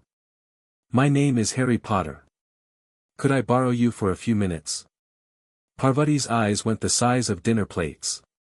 The bushy-haired girl, Hermione Granger, she introduced herself in one breathless sentence, looked like she might faint. Padma, by contrast, simply closed the book she'd been reading, marked her page, and stood. I wondered when you'd come, she said quietly. You know. I know something's happening. My magic has been strange all summer, surging, reaching for something. My parents don't understand it, but I've been researching. There aren't many things that cause sympathetic magical resonance between strangers. She stepped into the corridor and looked at Harry with dark, intelligent eyes. The septimal accord. 17th century origin, modeled on older Norse binding traditions. Am I close? Harry stared at her. You found that on your own. I'm very good at research, Mr. Potter. Harry. And yes, you're close. You're very close. He brought her back to the compartment. 6 people now, crowded into a space meant for 4, Harry by the window, Daphne beside him, Tracy and Neville across from them, Susan and Padma squeezed in on either side. The door was shut, and Harry cast a privacy ward with a gesture that made Susan's eyebrows climb toward her hairline. Wandless casting, Susan said. Aunt Amelia can do that. She says it takes most aurors 10 years to learn. I had unconventional training. Harry looked at each of them in turn. I'm going to tell you a story. Some of you know parts of it. None of you know all of it. I'm asking you to listen, and then to ask whatever questions you need to ask, and then to make a decision. He told them everything: the Dursleys, the escape, Gringotts, the Horcrux, the inheritance test, the contracts. He told them about Ragnok and the goblin training and the years underground. He told them about Dumbledore's sealing order and the buried will and the calculated plan to turn him into a willing sacrifice. He told them about the septimal accord and its purpose, its power, and its implications. He spoke for 20 minutes straight, and no one interrupted. When he finished, the compartment was silent except for the rhythmic clatter of the train. Outside, the English countryside rolled past, green and grey under a cloudy sky. Susan spoke first. My aunt. Does she know all of this? Lord Greengrass has shared the basics. But the details, the Horcrux, Dumbledore's plan, no. I'm trusting you with more than I've trusted anyone outside of Gringotts. Why? Because the contracts bind us whether we choose it or not. The magic is already active, every one of you has felt it. The resonance, the surges, the sense of something pulling. I can't undo that, and I wouldn't if I could. But I can choose to be honest about it, and I can choose to treat you as equals rather than obligations. Tracy leaned forward. The betrothal component. Let's address the hippogriff in the room. You're saying we're all magically engaged to you. The contract uses the term bound. The betrothal is one aspect of a larger alliance structure. And I've written a dissolution clause into my proposal: anyone who wants out can get out. But the magic stays, Padma said quietly. The resonance doesn't care about clauses. If the accord is activated, our cores are linked. Permanently. Yes. And that makes us stronger. Exponentially. 7 cores in harmony, channeled through the accord's framework, create a combined magical capacity that's. He searched for the right comparison. Think of it as the difference between 7 individual instruments and an orchestra. An orchestra needs a conductor, Daphne said. It also needs every single musician to play their part. I'm not the conductor, Daphne. I'm first chair at best. She looked at him, and something in her expression softened, not much, not visibly, but Harry felt it through the resonance like sunlight through ice. Neville had been quiet through all of this, clutching Trevor with white-knuckled hands. Now he spoke, and his voice was steadier than Harry expected. I'm not part of the contracts. Why am I here? Because your parents were heroes who were betrayed by the system that should have protected them. Because the Longbottom and Potter families have been allied for centuries. Because I need people I can trust, and the son of Frank and Alice Longbottom is someone I want standing beside me. Neville's chin came up. Just slightly. But it was there, a straightening, a stiffening of the spine, the first hint of the man he would become. Okay, Neville said. I'm in. Just like that? Tracy asked. My parents fought against Voldemort and paid the price. If someone's finally going to do something about the people who let it happen, then yeah. Just like that. One by one, they agreed. Susan, with careful deliberation and a promise to verify everything through her aunt. Padma, with intellectual fascination and a hunger to understand the magical theory. Tracy, with a shrug and a grin and the words, I was bored anyway.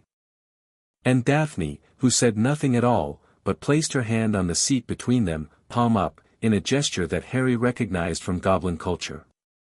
Trust. I choose not to strike. He placed his hand over hers. The resonance flared, golden light flickering between their fingers for just a moment, and across the compartment, every girl felt it, a hum, a warmth, a sense of something vast beginning to turn. The train rattled on toward Scotland.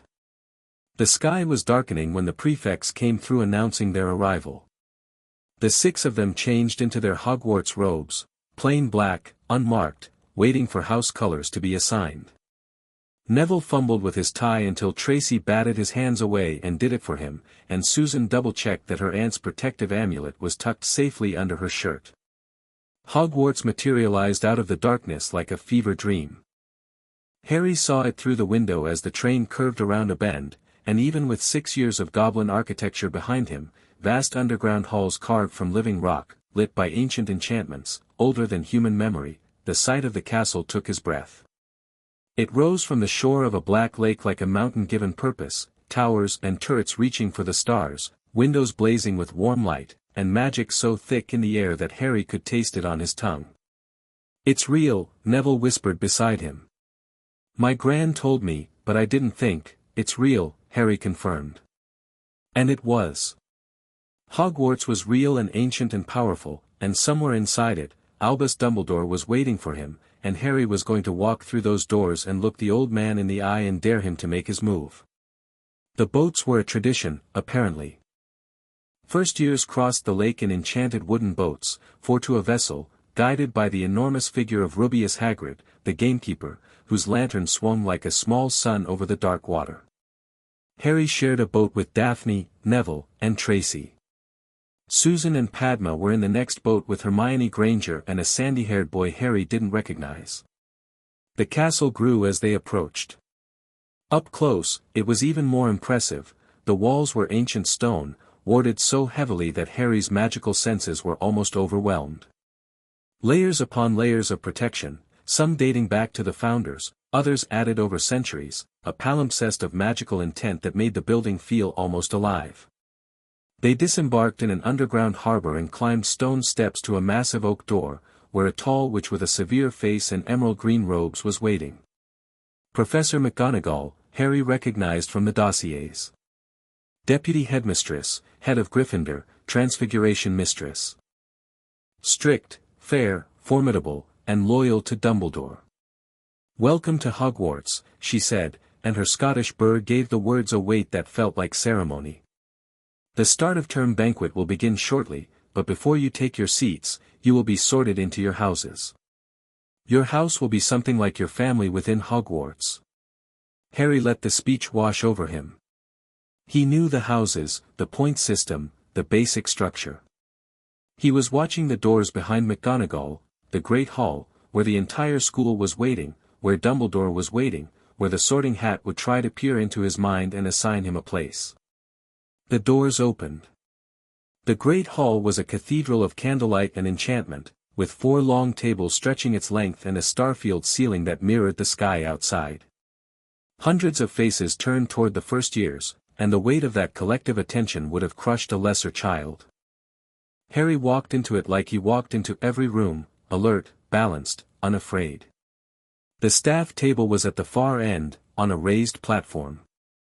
Harry's eyes found Dumbledore immediately. The old man sat in the center chair, tall, thin, silver-bearded, wearing robes of deep purple and an expression of benign grandmotherly interest that Harry saw straight through to the sharp, calculating mind beneath. Their eyes met across the length of the hall, and Harry felt the faintest brush of something against his mental shields. Legilimency. Dumbledore was trying to read his mind. Casually, reflexively, the way a man might glance at an open book. Harry's occlumency barriers held.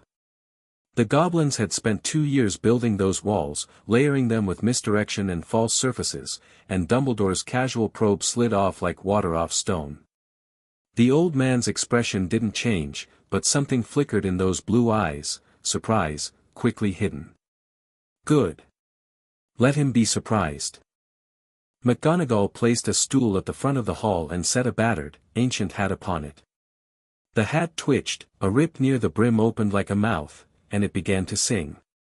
Harry listened politely. The song was about the 4 houses, their virtues, their histories, the usual founding myth, but his attention was on the staff table. Severus Snape sat at the far end, pale and dark-eyed and radiating hostility like a furnace radiates heat. His gaze had locked onto Harry the moment the first years entered, and the hatred in it was so intense, so personal, that Harry could feel it across the room. This was the man who had loved his mother and loathed his father and had turned spy and then turned again and was now trapped in an endless purgatory of guilt and resentment, teaching children he despised in a castle he couldn't leave. Harry met his stare and held it. Not with aggression, with calm, steady acknowledgement. I see you. I know what you are. Let's see what you do about it. Snape's lip curled. Harry didn't look away. After a long moment, Snape did. The sorting began. McGonagall called names alphabetically, and one by one, children sat on the stool and the hat was placed on their heads and it shouted its verdict. Abbott, Hannah, Hufflepuff. Bones, Susan, and here Harry paid close attention, the hat deliberated for nearly a minute before calling Hufflepuff. Susan walked to the Hufflepuff table with her chin up and her shoulders back, and she caught Harry's eye as she sat and gave him the faintest nod. Davis, Tracy, Slytherin. Tracy sauntered to the Slytherin table with the cocky grin of someone who'd expected nothing less and was already planning her takeover. Granger, Hermione, Gryffindor. The bushy-haired girl nearly tripped over her robes in her excitement. Greengrass, Daphne, the hat barely touched her head before it shouted, Slytherin. Daphne walked to the table with glacial poise and sat beside Tracy, and the older Slytherins made room for her with the instinctive deference that her family name commanded. Longbottom, Neville, the hat took its time. Nearly 4 minutes, long enough for whispers to start. Then, Gryffindor. Neville practically ran to the table, his face flushed with relief. Malfoy, Draco, Slytherin, before the hat fully touched his head. The Slytherin table cheered. Draco preened. Patil, Padma, Ravenclaw. She went to the blue and bronze table with quiet satisfaction. Patil, Parvati, Gryffindor. The twins exchanged a look across the hall, fond, resigned, already planning to meet in the middle. And then, Potter, Harry. The hall went silent. Not the gradual hush of fading conversation, but an immediate, total silence, as if someone had cast a silencing charm on the entire room. Every head turned. Every eye fixed on Harry as he walked to the stool. The whispers started before he sat down. Potter? Harry Potter? The Harry Potter? Where's his scar? Look at the way he walks, is that a ring? Is that the Potter crest? Harry sat on the stool. McGonagall placed the hat on his head, and the world went dark as the brim slipped over his eyes. Well, well, well, said a small voice in his ear. Harry Potter. I've been waiting for you. Harry didn't flinch. I've been looking forward to this too. Have you? How unusual. Most children are terrified. The hat's presence in his mind was strange, not invasive like Dumbledore's probe, but pervasive, like a mist seeping into every corner. My. What have we here? A mind like a goblin vault, layered, trapped, and full of treasure. Who built these defenses? Friends. Goblin friends. Yes, I can see the architecture. Impressive. They've taught you well. Now, let me see what we're working with. The hat rummaged through Harry's mind with cheerful thoroughness, poking at memories and skills and knowledge like a browser at a market stall. Courage, oh, plenty of that. Intelligence, sharpened to a blade. Loyalty, hard-won but unshakable. Ambition, now that's interesting. You don't just want to survive, Harry Potter. You want to reshape the world. Is that a problem? Not at all. It's refreshing, actually. Most ambitious children want power for its own sake. You want it because you've seen what happens when the wrong people have it. The hat paused. You could go anywhere. Gryffindor would love you, your parents' house, and you have the nerve for it. Ravenclaw would challenge you. Hufflepuff would ground you. But we both know where you're going, don't we? Harry felt the hat's amusement, warm and ancient. I want Slytherin, Harry said. Of course you do. The House of Ambition and Cunning, currently infested with the children of Death Eaters and controlled by a man who loathes your very existence. You don't want the easy path. You want to walk into the snake pit and make it yours. Something like that. Charles Potter was a Gryffindor. So were James and Lily. Putting you in Slytherin will cause a scandal that will rock this school to its foundations. I'm counting on it. The hat laughed. Actually laughed, a sound that echoed inside Harry's skull and made his teeth vibrate. Oh, I haven't had this much fun in decades. Very well, Harry Potter. If you want the snakes, you'll have them. But I'll tell you this for free, that castle is watching you. Has been since you walked in. The wards know what you carry, the contracts, the power, the intent. Hogwarts hasn't felt magic like yours since the founders walked these halls. Be worthy of it. I intend to be. Slytherin. The hat shouted it to the hall, and the silence that followed was deafening. Nobody clapped. Nobody moved. The entire great hall sat frozen in a tableau of collective shock. Harry Potter, the boy who lived, the vanquisher of the Dark Lord, the icon of the light, sorted into Slytherin. It was as if someone had announced that the sun would rise in the west tomorrow. Harry removed the hat and handed it to McGonagall, whose face had gone the color of old parchment. He looked at the staff table. Dumbledore's expression hadn't changed, the benign smile was fixed in place, but his knuckles were white where they gripped the arms of his chair. Snape looked like he'd been hit with a stunning spell. Harry walked to the Slytherin table. His footsteps echoed in the silence. He reached the spot where Daphne and Tracy sat, and Daphne shifted to make room beside her, and he sat down as if this were the most natural thing in the world. Tracy started clapping. Slowly, deliberately, with a grin that dared anyone to challenge her. Daphne joined, her applause measured and precise. Then, from the Hufflepuff table, Susan Bones began clapping, and from Ravenclaw, Padma Patil, and from Gryffindor, Neville Longbottom, red-faced and defiant. The Slytherin table picked it up hesitantly, then with growing enthusiasm. The other tables joined, some bewildered, some grudging, but unable to resist the momentum. By the time Harry was settled in his seat, the hall was applauding, and the sound washed over him like a wave. Draco Malfoy, sitting 6 seats down, was staring at Harry with an expression of horrified fascination, like a man watching a dragon land in his garden. The sorting continued. The final student was sorted, the hat and stool were removed, and Dumbledore stood to give his start-of-term speech. Harry listened to the warnings about the third-floor corridor, interesting, what was being hidden there, and the forbidden forest and the caretaker's list of banned items, and then the food appeared and the noise level exploded as 400 hungry students attacked the feast.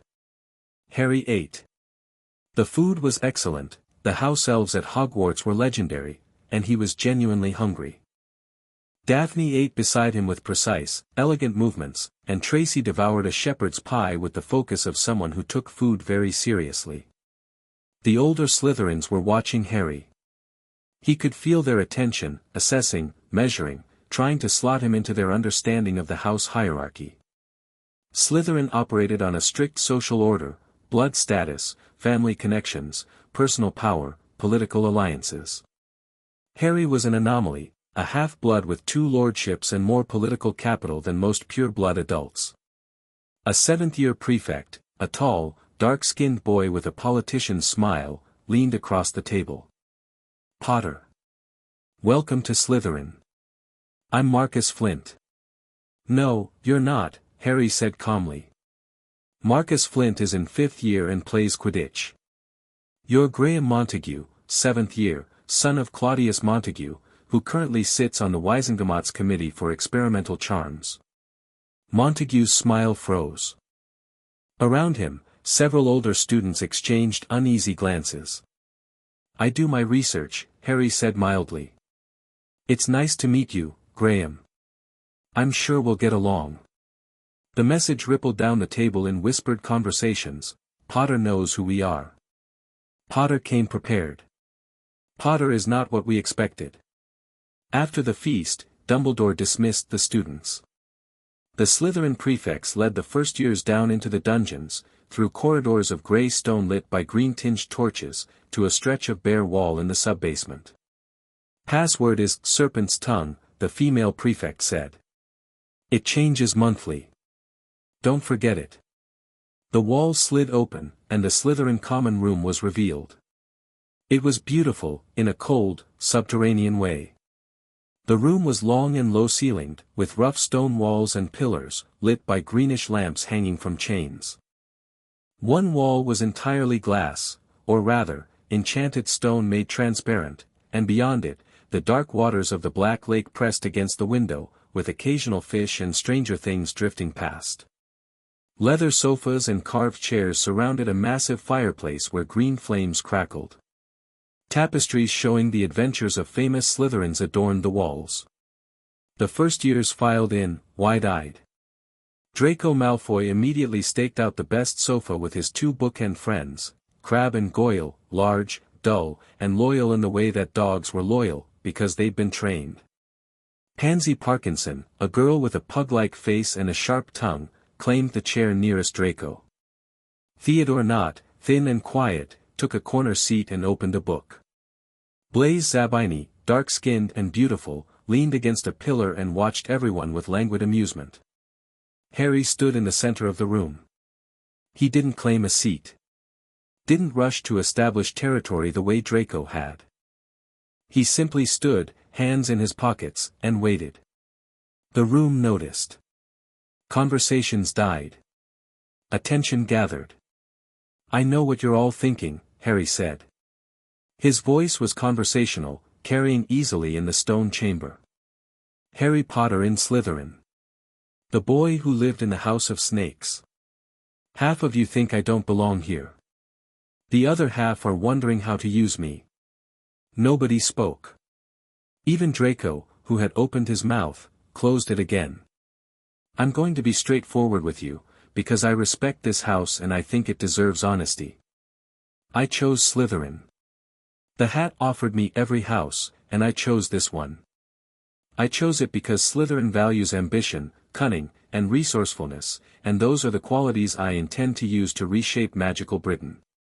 I chose it because this house has been defined by one dark wizard's legacy for too long, and I think it's time that changed." He let that land.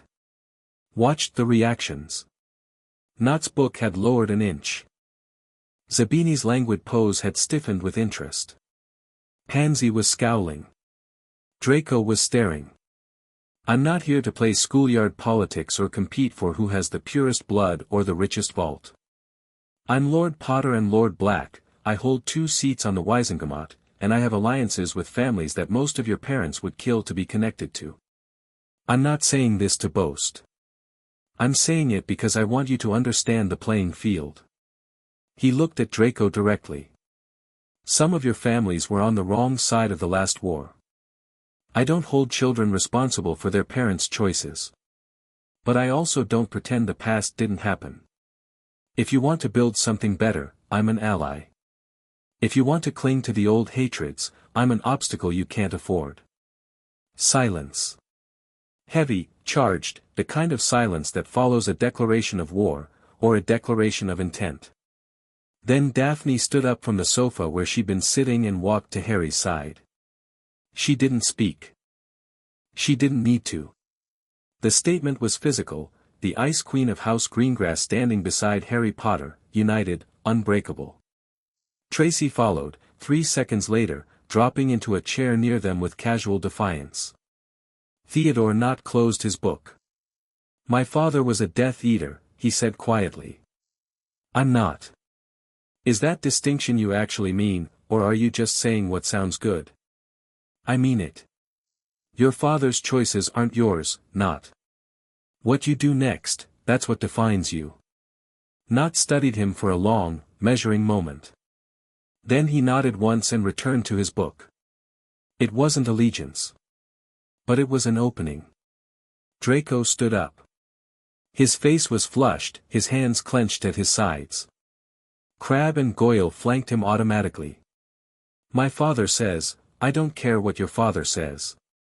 Harry's voice didn't rise. didn't sharpen. It stayed calm, level, and utterly immovable. Your father isn't here, Draco. You are. And you're going to have to decide, sooner rather than later, whether you're Lucius Malfoy's son or your own man. I hope it's the latter. For your sake. Draco's flush deepened.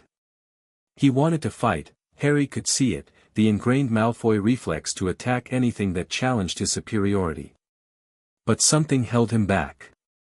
Maybe the memory of Diagon Alley, of Harry's casual dissection of his father's history. Maybe the dawning realization that the power dynamic in Slytherin House had just shifted beneath his feet. He sat down. Didn't concede. Didn't attack. Just sat, and that was victory enough for one night. The common room gradually returned to its normal rhythms. First years were shown to their dormitories. Harry's was a room of green and silver, shared with Draco, Nott, Zabini, Crabbe, and Goyle. He unpacked his trunk with efficient movements, set his wards on his bed and belongings, goblin grade, invisible, nasty for anyone who tried to tamper, and lay down on sheets that were surprisingly comfortable for a dungeon. Zabini's voice drifted across the dark room.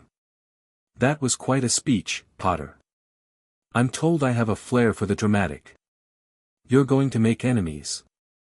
I already have enemies. I'm trying to make something more useful. And what's that? Allies who choose to be allies, not followers who obey out of fear. A soft laugh from Zabini's bed. Interesting. Good night, Potter. Good night, Zabini. The castle settled around them, ancient stone breathing with the slow rhythm of deep magic. Harry lay in the dark and felt the wards of Hogwarts pressing against his senses, vast, complex, layered with centuries of intent. And within those wards, he felt something reaching for him. Not Dumbledore's probe, not any human magic, but the castle itself, the living enchantment that was Hogwarts, testing him, tasting his magic, and finding it familiar. Harry reached back, tentatively, and felt a pulse of warmth so deep it vibrated in his bones. The castle remembered. Not him specifically, but his blood, his line, the magic of the Potters and the Blacks who had walked these halls for 1,000 years. It remembered, and it welcomed him. He was still processing this when a knock came at the dormitory door. Soft, precise, 3 taps. Harry rose silently, stepped over the sleeping forms of his roommates, and opened the door. Daphne stood in the corridor. She was in her nightclothes, a dark blue dressing gown over something silken, and her hair was loose around her shoulders, making her look younger, more vulnerable, less like the Ice Queen and more like the 11-year-old girl she actually was. Snape, she whispered. He went to Dumbledore's office 15 minutes ago. I followed him to the 7th floor before I lost him. How do you know this? I couldn't sleep. I was exploring the corridors, don't look at me like that, I'm careful, and I saw him leave through the common room entrance. He was moving fast. Harry stepped into the corridor and pulled the door shut behind him. They're discussing me. Obviously. Dumbledore didn't expect Slytherin. Neither did Snape. They're recalculating. Good. Let them. They can calculate all they want.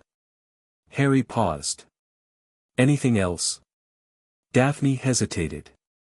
In the greenish torchlight, her eyes were dark, her expression unreadable. The resonance. Between us. It's stronger here. Since we entered the castle, it's been, she touched her sternum. Constant. Like a heartbeat that isn't mine. Harry felt it too. The steady pulse of the contract magic, stronger within Hogwarts walls, amplified by the castle's own enchantments. It connected them, not just him and Daphne, but all of them, a web of magical resonance spreading through the school, linking Harry to Susan in Hufflepuff and Padma in Ravenclaw and even, faintly, reaching beyond the castle walls toward Luna Lovegood in her father's strange house, toward Fleur Delacour across the channel, toward Tonks in her London flat. I feel it, Harry said. It's going to get stronger. I know. She straightened, pulling her composure back around her like armor. I'm not afraid of it. I didn't think you were. I'm not afraid of any of this. The contracts, Dumbledore, the politics. None of it. She met his eyes. But I'm choosing to trust you, Harry Potter. That's the scariest thing I've done in my life. Don't make me regret it. I won't. She held his gaze for one more moment. Then she turned and walked down the corridor toward the girls' dormitory, her bare feet silent on the cold stone, her hair swinging against her back. Harry watched her go. Then he returned to his bed, set his mental alarm for dawn, and closed his eyes. Sleep came, but not before one final thought crystallized in his mind with absolute clarity: Dumbledore would summon him. Tomorrow, or the day after, but soon. The old man couldn't resist. 6 years of silence, 6 years of missing weapon, and now his weapon had walked into his castle wearing Slytherin green and speaking with the confidence of someone who knew exactly what had been done to him. Dumbledore would want to talk. To assess. To begin the process of regaining control. Harry smiled in the dark. Let him try. Morning found Harry in the Great Hall at 6:30, an hour before most students stirred. He'd run his combat forms in the empty common room at 5, pushing through the full goblin sequence, 20 minutes of controlled violence that left him centered and sharp. A quick shower, clean robes, and he was at the Slytherin table with a plate of eggs and toast and a copy of the Daily Prophet that he'd borrowed from the staff table when no one was looking. The front page was predictable: Harry Potter returns, boy who lived sorted into Slytherin, wizarding world in shock. The article was a masterwork of breathless speculation, light on facts, heavy on innuendo, quoting ministry sources and concerned parents and offering precisely zero useful information. Harry read it, memorized the byline, Rita Skeeter, of course, and folded the paper neatly beside his plate. Students trickled in. Neville arrived early, looking like he hadn't slept well, and Harry waved him over to the Slytherin table. The gesture broke half a dozen unwritten rules of house segregation, and a few early risers at other tables stared, but Neville crossed the hall and sat down and nobody stopped him. You okay? Harry asked. Didn't sleep much. Ron Weasley, the red-haired boy, spent half the night going on about how you must be the next Dark Lord because you're in Slytherin. What did you say? I told him to shut up. Neville looked slightly amazed at himself. I've never told anyone to shut up before. First of many. Eat something, we have a long day. Susan arrived from the Hufflepuff table, having abandoned her housemates with a muttered excuse. Padma drifted over from Ravenclaw. By the time Daphne and Tracy appeared, the 6 of them had colonized one end of the Slytherin table in an interhouse cluster that was drawing stares from every corner of the hall. We're being watched, Susan noted quietly, buttering her toast with methodical calm. We're always going to be watched, Harry said. Get used to it. The question is whether we control what they see. The Morning Post arrived in a storm of wings. Owls of every size and color swooped into the hall, dropping letters and packages.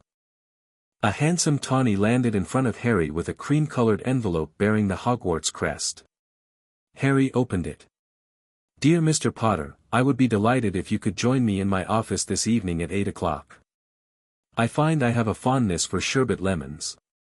Albus Dumbledore. Harry turned the note so Daphne could read it. Her expression didn't change, but her hand found his under the table and squeezed once, not affection, not fear, but solidarity. Tonight, then, she said. Tonight. The day passed in a blur of classes and corridors and magical wonder. Harry attended dutifully, performed adequately, he restrained himself deliberately, showing competence without revealing his full capability, and mapped the castle in his mind with the thoroughness of a goblin surveyor. And then it was 8 o'clock, and Harry stood before the gargoyle that guarded the headmaster's office, and he said, "Sherbet lemon," and the gargoyle leaped aside, and Harry rode the spiral staircase upward to meet the man who had orchestrated his life from the shadows. The office was circular and cluttered, filled with whirring silver instruments and portraits of sleeping headmasters and a magnificent phoenix perched on a golden stand.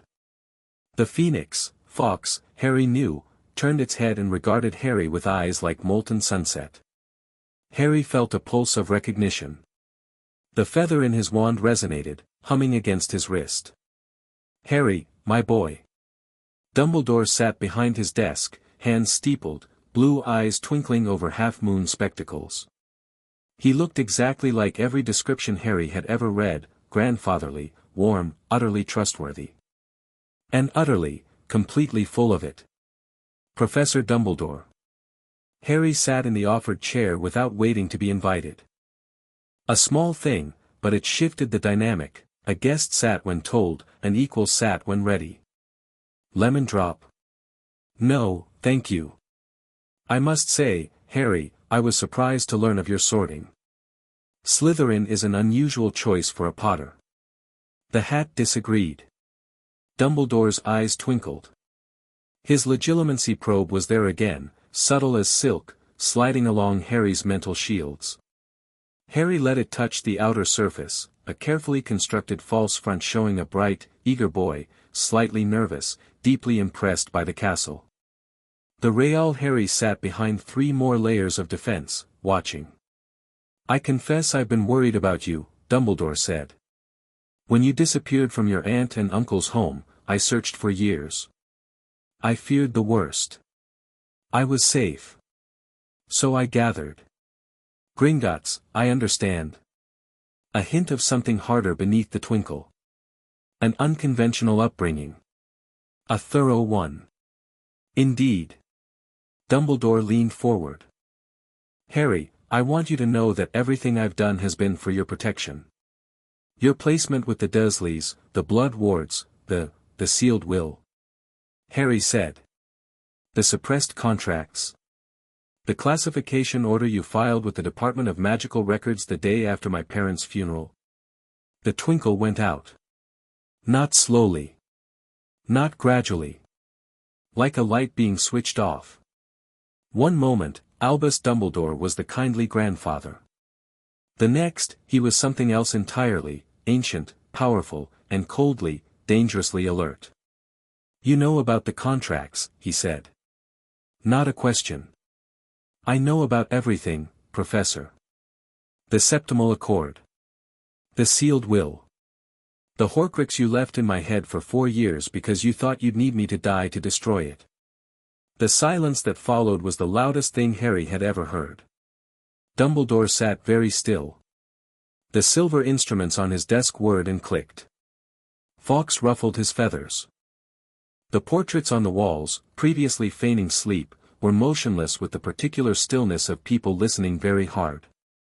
"The Horcrux," Dumbledore said carefully. "You said left. Past tense. The goblins removed it. When I was 5. It's gone." Something crossed Dumbledore's face. Relief? Shock? Harry couldn't tell. The old man's occlumency was formidable. "That should not have been possible," Dumbledore said. "And yet. Goblin magic is unpredictable. Dangerous. The removal could have killed you. So could leaving it in. The difference is, the goblins gave me a choice. You never intended to." Dumbledore closed his eyes. When he opened them, the twinkle was gone, replaced by something raw and complicated and very, very old. "You're right," he said quietly. "I didn't. And I cannot explain that choice in any way that will satisfy you, because there is no satisfactory explanation. I believed, I still believe, that Voldemort will return, and that when he does, the connection between you and him would need to be severed. I chose the path that I believed would save the most lives. My life wasn't one of them. Your life was the one I was trying to save above all others. I just didn't see another way." Harry looked at Dumbledore, really looked, the way the goblins had taught him, reading the body language, the micro-expressions, the quality of the magic in the air between them. And he saw something he hadn't expected. Dumbledore was telling the truth. Or at least, his version of it. The old man genuinely believed he'd been making the right choices. He was wrong, catastrophically, unforgivably wrong, but he wasn't lying. That made it worse, somehow. A villain who knew he was a villain could be fought straightforwardly. A good man who had convinced himself that his cruelty was kindness, that was something else entirely. "Here's what's going to happen," Harry said. "I'm going to attend Hogwarts. I'm going to learn. I'm going to build the alliances that the Septimal Accord was designed to create. And you are going to let me, because the alternative is a public confrontation that will destroy your reputation, your position, and every plan you've spent the last decade building." "Is that a threat, Harry?" "It's a forecast. I have the documentation. Authenticated copies of the sealing orders, the suppressed will, the Dursleys' abuse records, everything. It's in Gringotts, under goblin protection, with instructions for release if anything happens to me or my allies."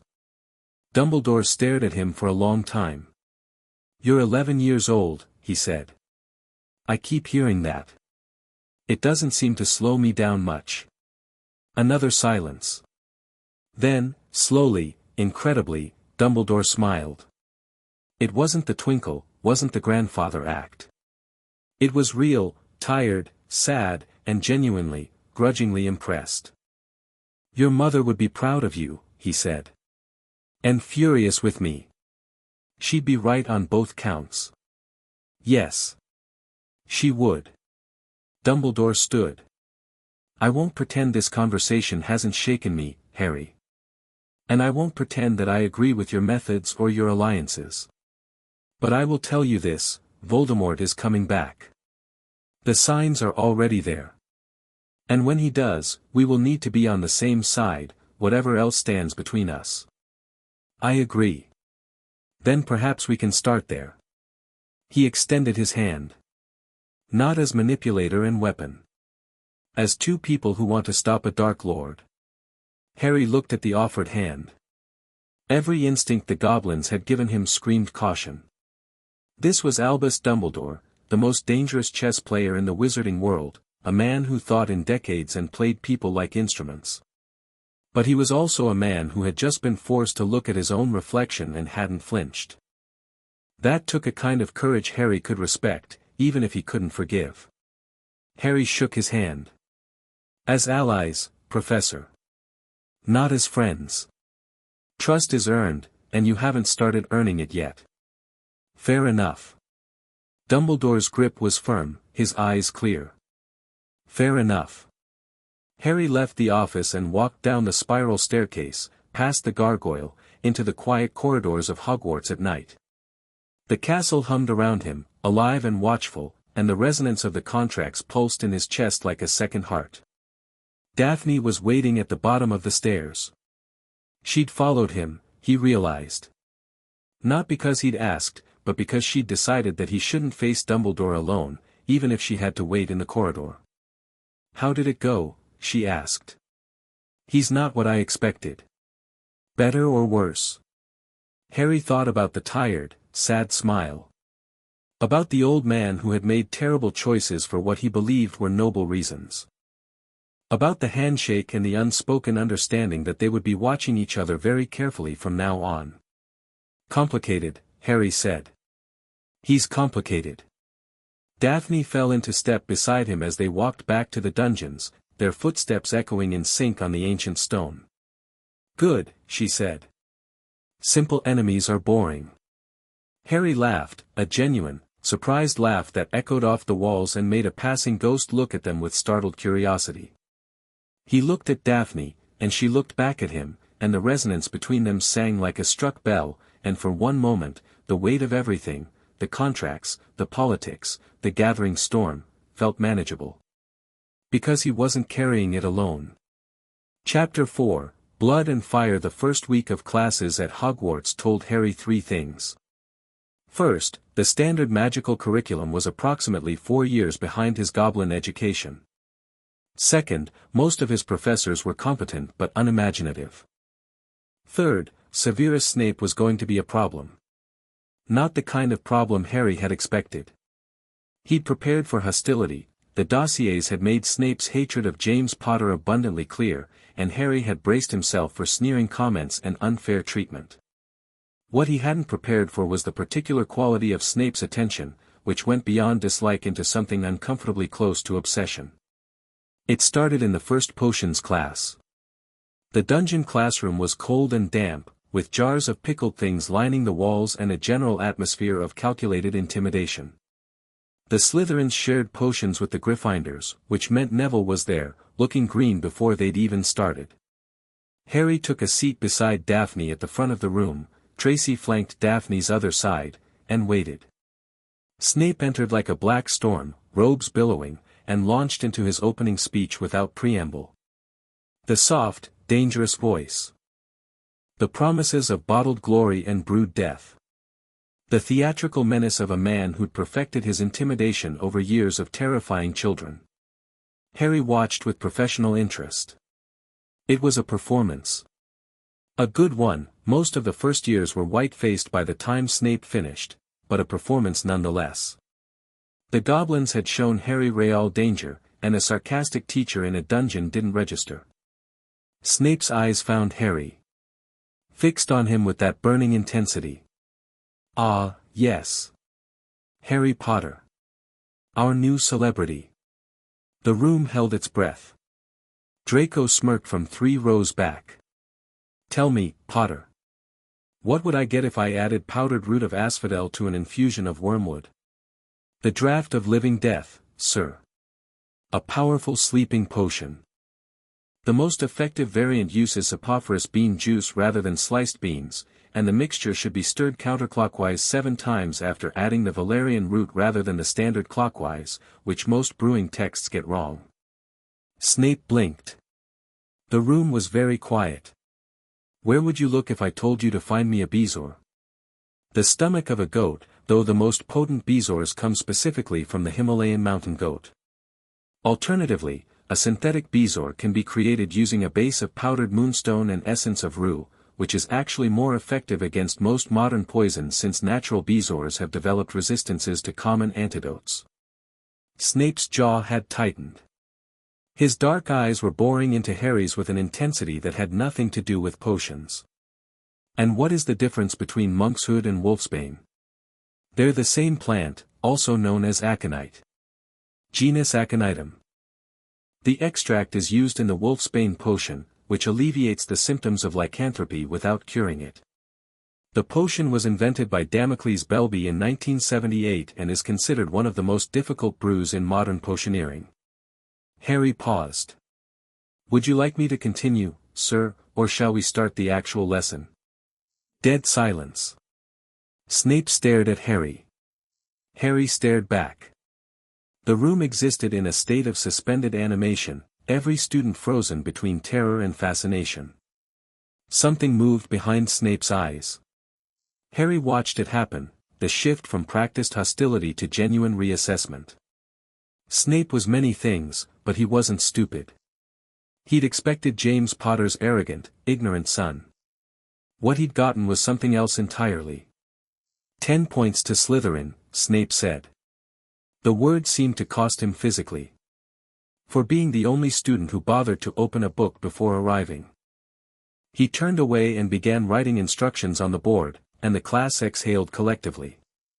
Daphne's hand found Harry's under the desk and squeezed once.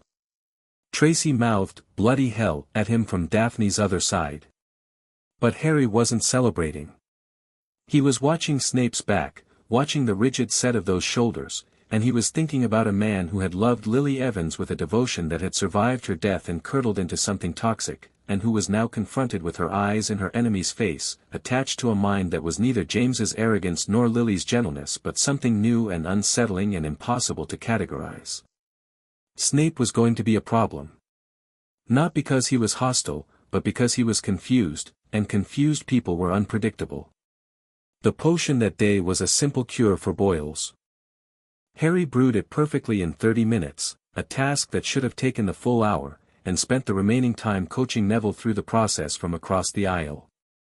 Neville's hands shook over his cauldron, but Harry kept a running commentary of quiet corrections that steered him through the worst pitfalls, and by the end of class, Neville had produced a passable potion for the first time in his life. Snape noticed. Said nothing. But he noticed. Charms was with Flitwick, a tiny wizard who stood on a stack of books to see over his desk and whose enthusiasm for magic was infectious. Harry restrained himself here, performing the levitation charm on his first try but without the explosive power he could have brought to bear. Flitwick still noticed, his small eyes sharpening with interest when Harry's feather rose with unusual smoothness and stability. Transfiguration was McGonagall, who was exactly as formidable as her reputation suggested. She started the class by turning her desk into a pig and back again, impressive, though Harry had seen goblin mages reshape stone with their bare hands. The matchstick-to-needle exercise was trivial, and Harry deliberately took 5 attempts to complete it, giving Daphne and Tracy time to succeed first. McGonagall gave him a look that suggested she wasn't fooled, but she didn't call him on it.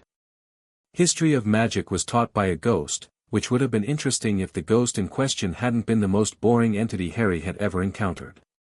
Professor Binns droned about goblin rebellions with the kind of monotonous inaccuracy that would have made Ragnok reach for his war axe.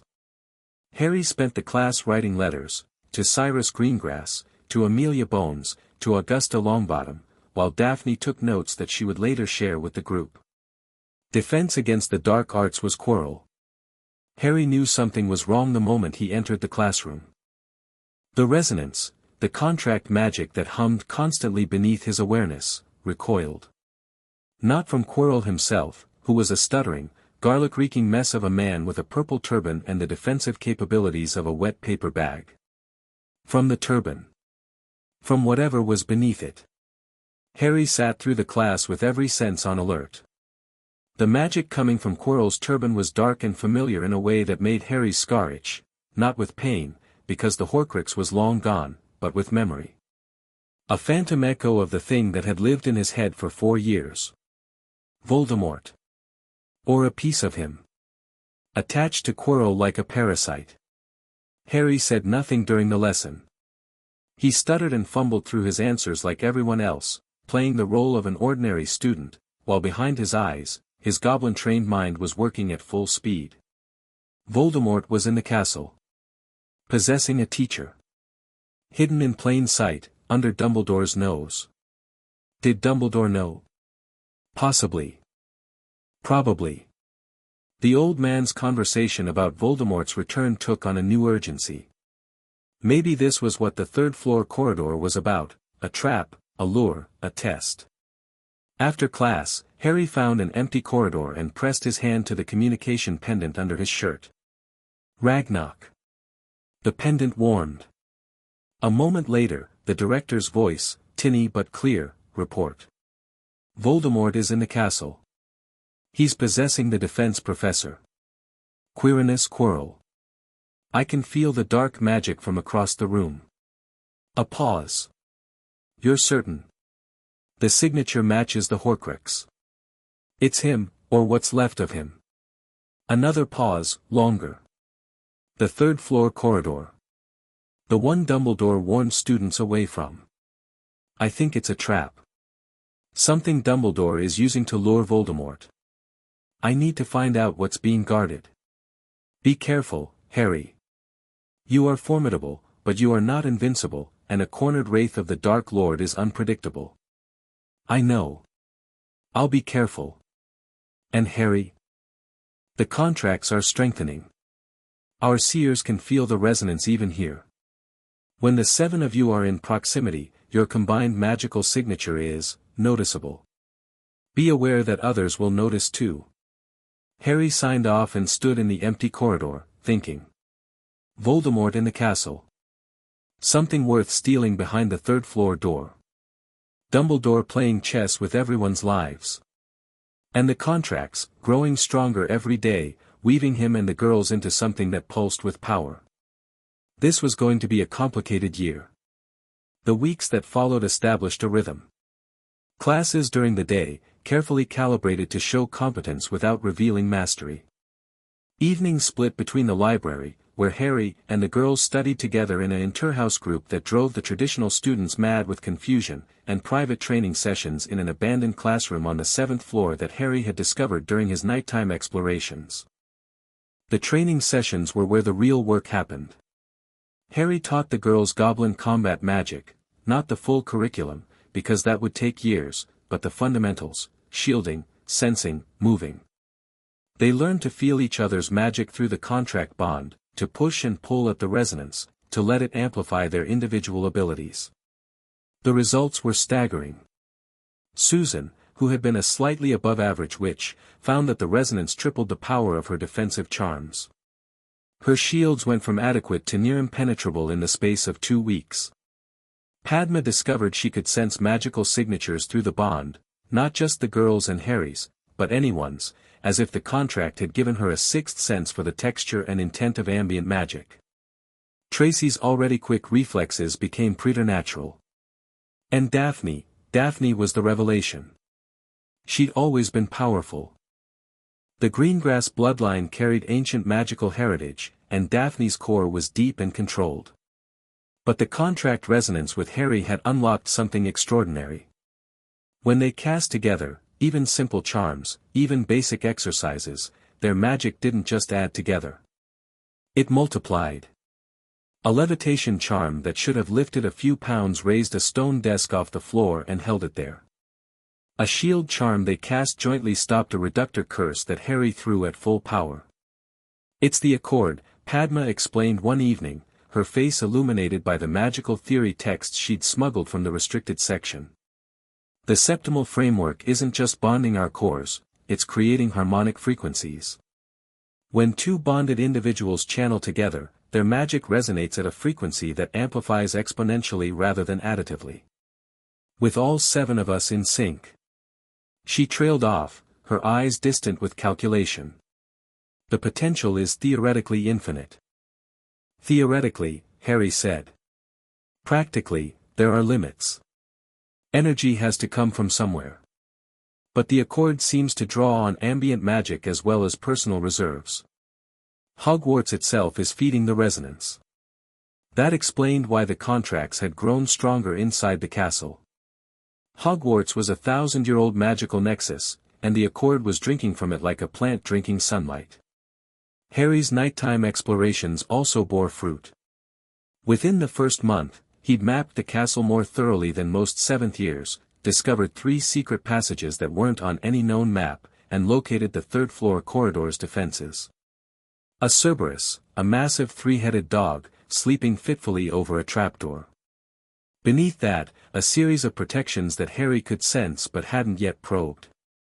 And Quirrell, visiting the corridor at odd hours, his turban pulsing with dark magic, probing the defenses. Harry watched.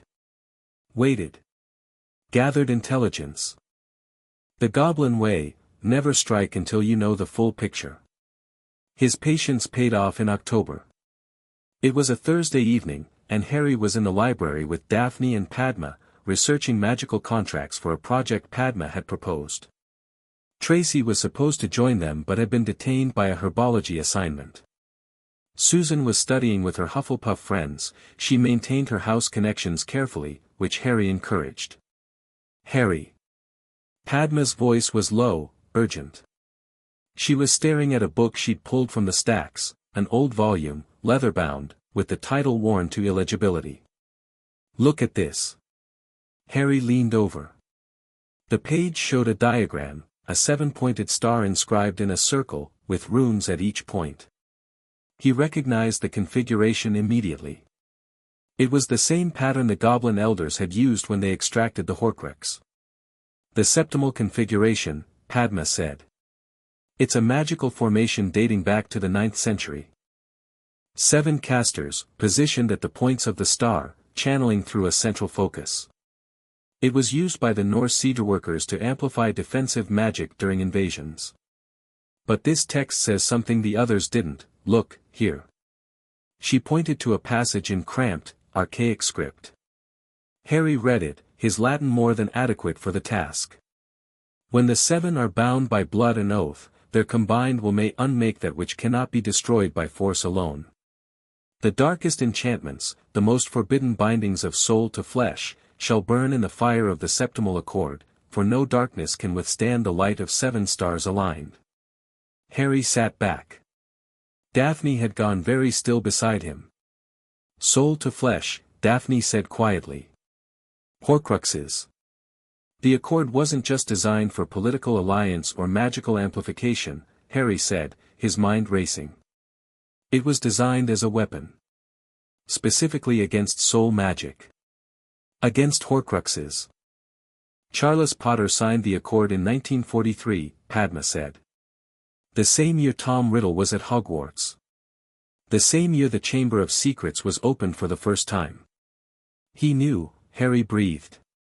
Charles knew what Riddle was. What he was becoming.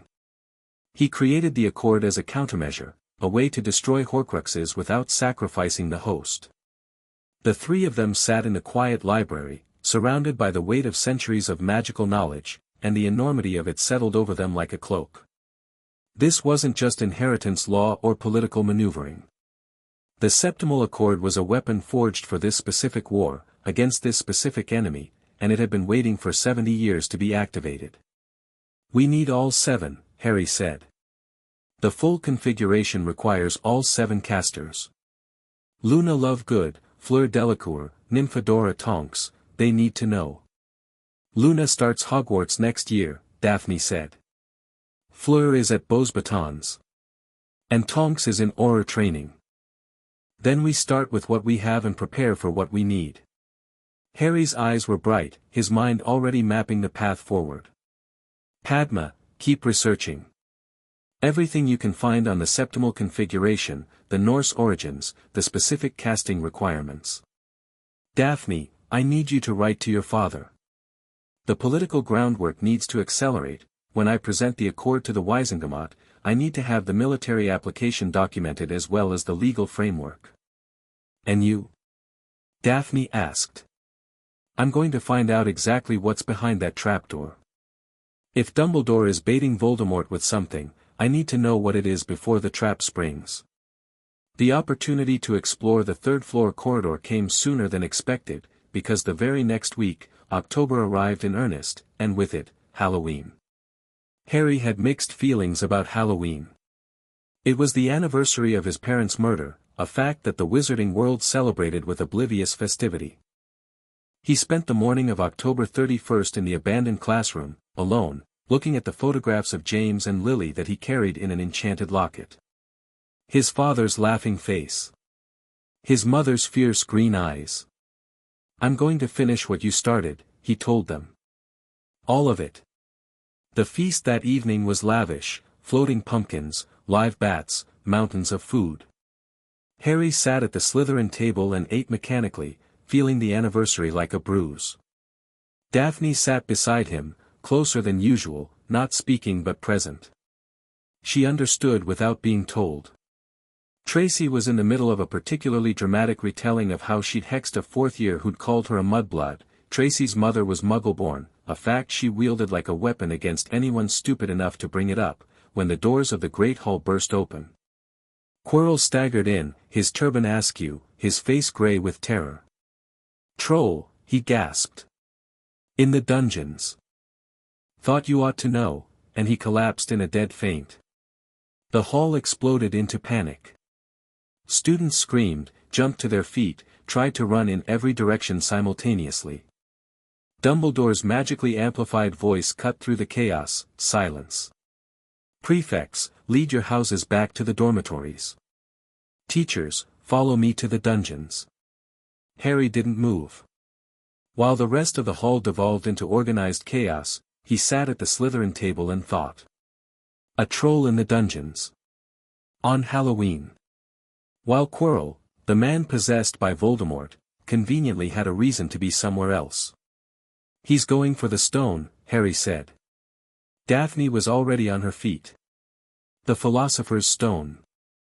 That's what's behind the trapdoor, isn't it? Nicholas Flamel's stone. It has to be. Dumbledore and Flamel are old friends, and the stone is the only object valuable enough to warrant this level of protection. Harry stood. Quirrell released the troll as a distraction. He's heading for the 3rd floor right now. Then so are we.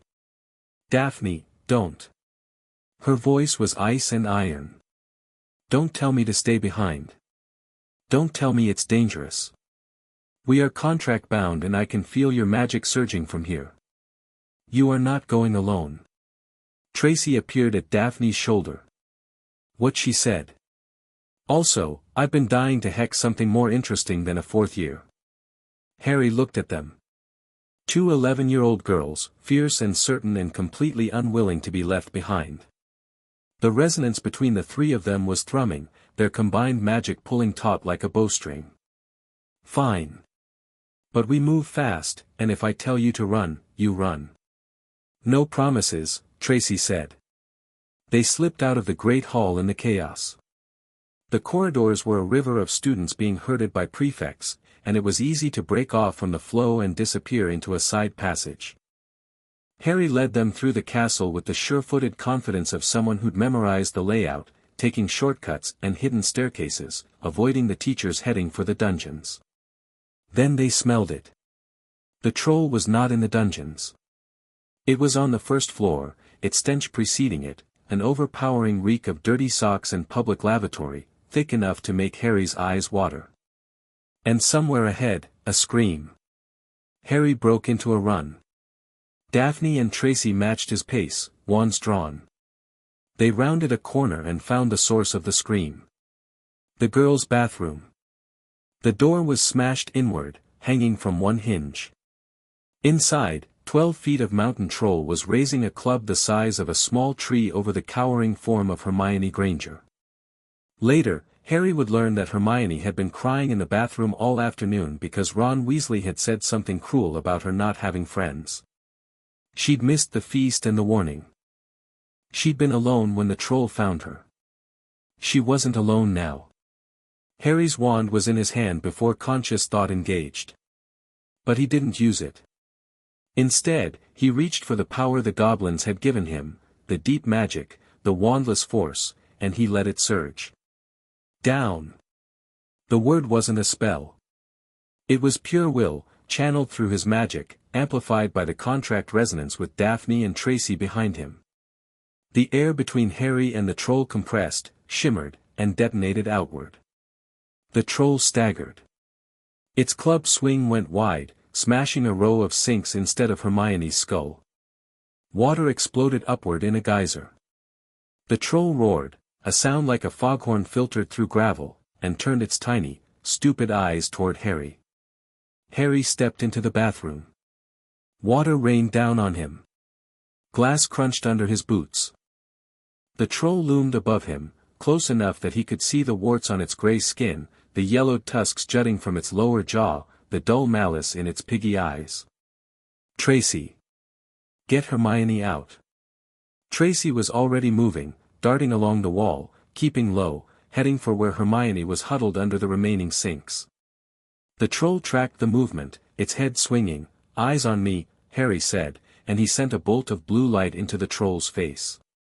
It wasn't a spell. It was raw magic, shaped into a projectile by will alone. It struck the troll between the eyes and snapped its head back. The creature bellowed and swung its club at Harry in a horizontal arc that would have pulverized him if he'd still been standing there. He wasn't. Goblin combat training had drilled one principle above all others: don't be where the enemy's attack lands. Harry moved, not with the elegant dueling footwork of wizard combat but with the brutal efficiency of goblin warfare, low, fast, angled, always toward the enemy's weak side. The club smashed the floor where he'd been. Stone shattered. Harry was already behind the troll's right leg, and he unleashed another burst of force, this one targeted at the back of the creature's knee. The joint buckled. The troll stumbled, its massive body listing sideways. But trolls were tough, obscenely, ridiculously tough, and it caught itself on the wall, sending cracked spiderwebbing through the stone, and spun with its club extended. Harry ducked. The club passed over his head close enough to ruffle his hair. He rolled, came up, and found Daphne beside him, her wand raised, her face a mask of cold focus. Together, she said. Together. They didn't coordinate verbally. They didn't need to. The contract resonance connected them at a level below language, and when they raised their hands, Harry's wandless, Daphne's wand blazing, they cast as one. The combined force hit the troll in the chest like a battering ram. It flew backward, 12 feet of muscle and fat and bone, and hit the far wall with an impact that shook the entire floor. Masonry cracked. Pipes burst. The troll slid down the wall and landed in a heap of rubble and water, its eyes glazed, its club slipping from its fingers. It wasn't unconscious. It was trying to rise, shaking its boulder-like head, roaring with pain and fury. Harry didn't give it the chance. He reached deep, pulled magic from a place that buzzed with the combined force of 3 bonded casters, and slammed a stunning spell into the troll with enough power to light up the ruined bathroom like midday. The red bolt hit the troll between the eyes. Its head snapped back, its eyes rolled to white, and it collapsed with a crash that made the floor jump. Dust billowed. Water rained. And then silence, broken only by the hiss of broken pipes and the ragged breathing of 4 children. Tracy had Hermione against the far wall, shielded by her own body. The Gryffindor girl was shaking, her face streaked with tears and dust, but she was alive and unharmed. "Clear," Harry said. Daphne lowered her wand. Her hand was trembling, the adrenaline hitting now that the danger was past. Harry reached over and steadied it with his own, and the resonance between them pulsed warm and reassuring. "That," Tracy said from across the room, "was the most insane thing I have ever seen. You punched a troll with magic. Technically, I pushed it. You threw it across a room. It weighs a literal ton." The resonance amplified the force. "I don't care about the magical theory, Potter. That was brilliant." Hermione was staring at Harry from behind Tracy with eyes the size of saucers. How did you, that was wandless, you're a first year, are you hurt?" Harry asked. "And no. I'm fine. She swallowed. "Thank you. It was going to, the club was, you're safe now." Footsteps. Running. The teachers arrived in a thunderclap of robes and outrage. McGonagall first, her face white, wand drawn. Snape behind her, limping slightly. Interesting, why was he limping? Quirrell brought up the rear, his eyes darting around the destroyed bathroom with a fear that Harry now recognized as partly genuine and partly performance. Dumbledore wasn't with them. Also interesting. What on earth happened here? McGonagall's voice could have cut glass. Her eyes swept the scene, the unconscious troll, the destroyed bathroom, for first years standing amid the wreckage. "We found the troll, Professor," Harry said. "It was about to kill Hermione. We stopped it." "You stopped, you 3 stopped a fully grown mountain troll. It wasn't as hard as it looks." Tracy made a choking sound that might have been a suppressed laugh. Daphne maintained her composure with the rigidity of someone holding themselves together through pure will. McGonagall looked at the troll. Looked at Harry. Looked at the blast pattern on the far wall, where the impact of the throw was clearly visible in the shattered stone. 5 points from Slytherin, she said. For reckless endangerment. And 20 points to Slytherin, each, for sheer dumb luck and arguably the most impressive bit of first-year magic I have seen in 30 years of teaching. Snape said nothing. His dark eyes were fixed on Harry, and in them, Harry saw something that hadn't been there before. Not hatred. Not confusion. Recognition. They were dismissed. Hermione was escorted to the hospital wing by McGonagall, despite her protests that she was fine. Harry, Daphne, and Tracy walked back to the dungeons in silence, the adrenaline fading, the reality setting in. In the common room, Tracy collapsed onto a sofa and stared at the ceiling. "I fought a troll. On Halloween. During my first term. My mother is going to kill me." Daphne sat beside Harry by the fire. The common room was empty, the other students were still being herded back from wherever they'd been sent during the panic. The green flames cast shifting shadows across her face. "Quirrell wasn't in the dungeons," she said quietly. "No. He was on the 3rd floor. I felt him, felt the dark magic moving through the castle while we were fighting. He was testing the defenses. Did he get through? I don't think so. Not tonight. But he'll try again. What are we going to do about it? Harry stared into the green flames. We're going to let him try. And when he makes his real move, we're going to be ready. The troll incident changed things. Not just politically, though the political effects were significant. The story spread through the school within hours. Harry Potter and 2 Slytherin girls had fought a mountain troll and won. The details grew in the telling, as they always did, and by the next morning, Harry had apparently wrestled the troll bare-handed, Daphne had frozen it solid with a wave of her wand, and Tracy had ridden it like a horse. The truth was impressive enough, but Hogwarts ran on legend, and legend didn't bother with accuracy. The real change was subtler and more important. Hermione Granger, who had been friendless and miserable, attached herself to Harry's group with the fierce, grateful loyalty of someone who'd been saved from certain death. She was brilliant, genuinely, extraordinarily brilliant, and once she stopped trying to prove herself through rigid adherence to textbook knowledge and started learning the way Harry's group learned, practically, experimentally, pushing boundaries, she became formidable. She also asked uncomfortable questions. "How are you doing wandless magic?" she demanded 3 days after the troll, cornering Harry in the library with the tenacity of a small, bushy-haired terrier.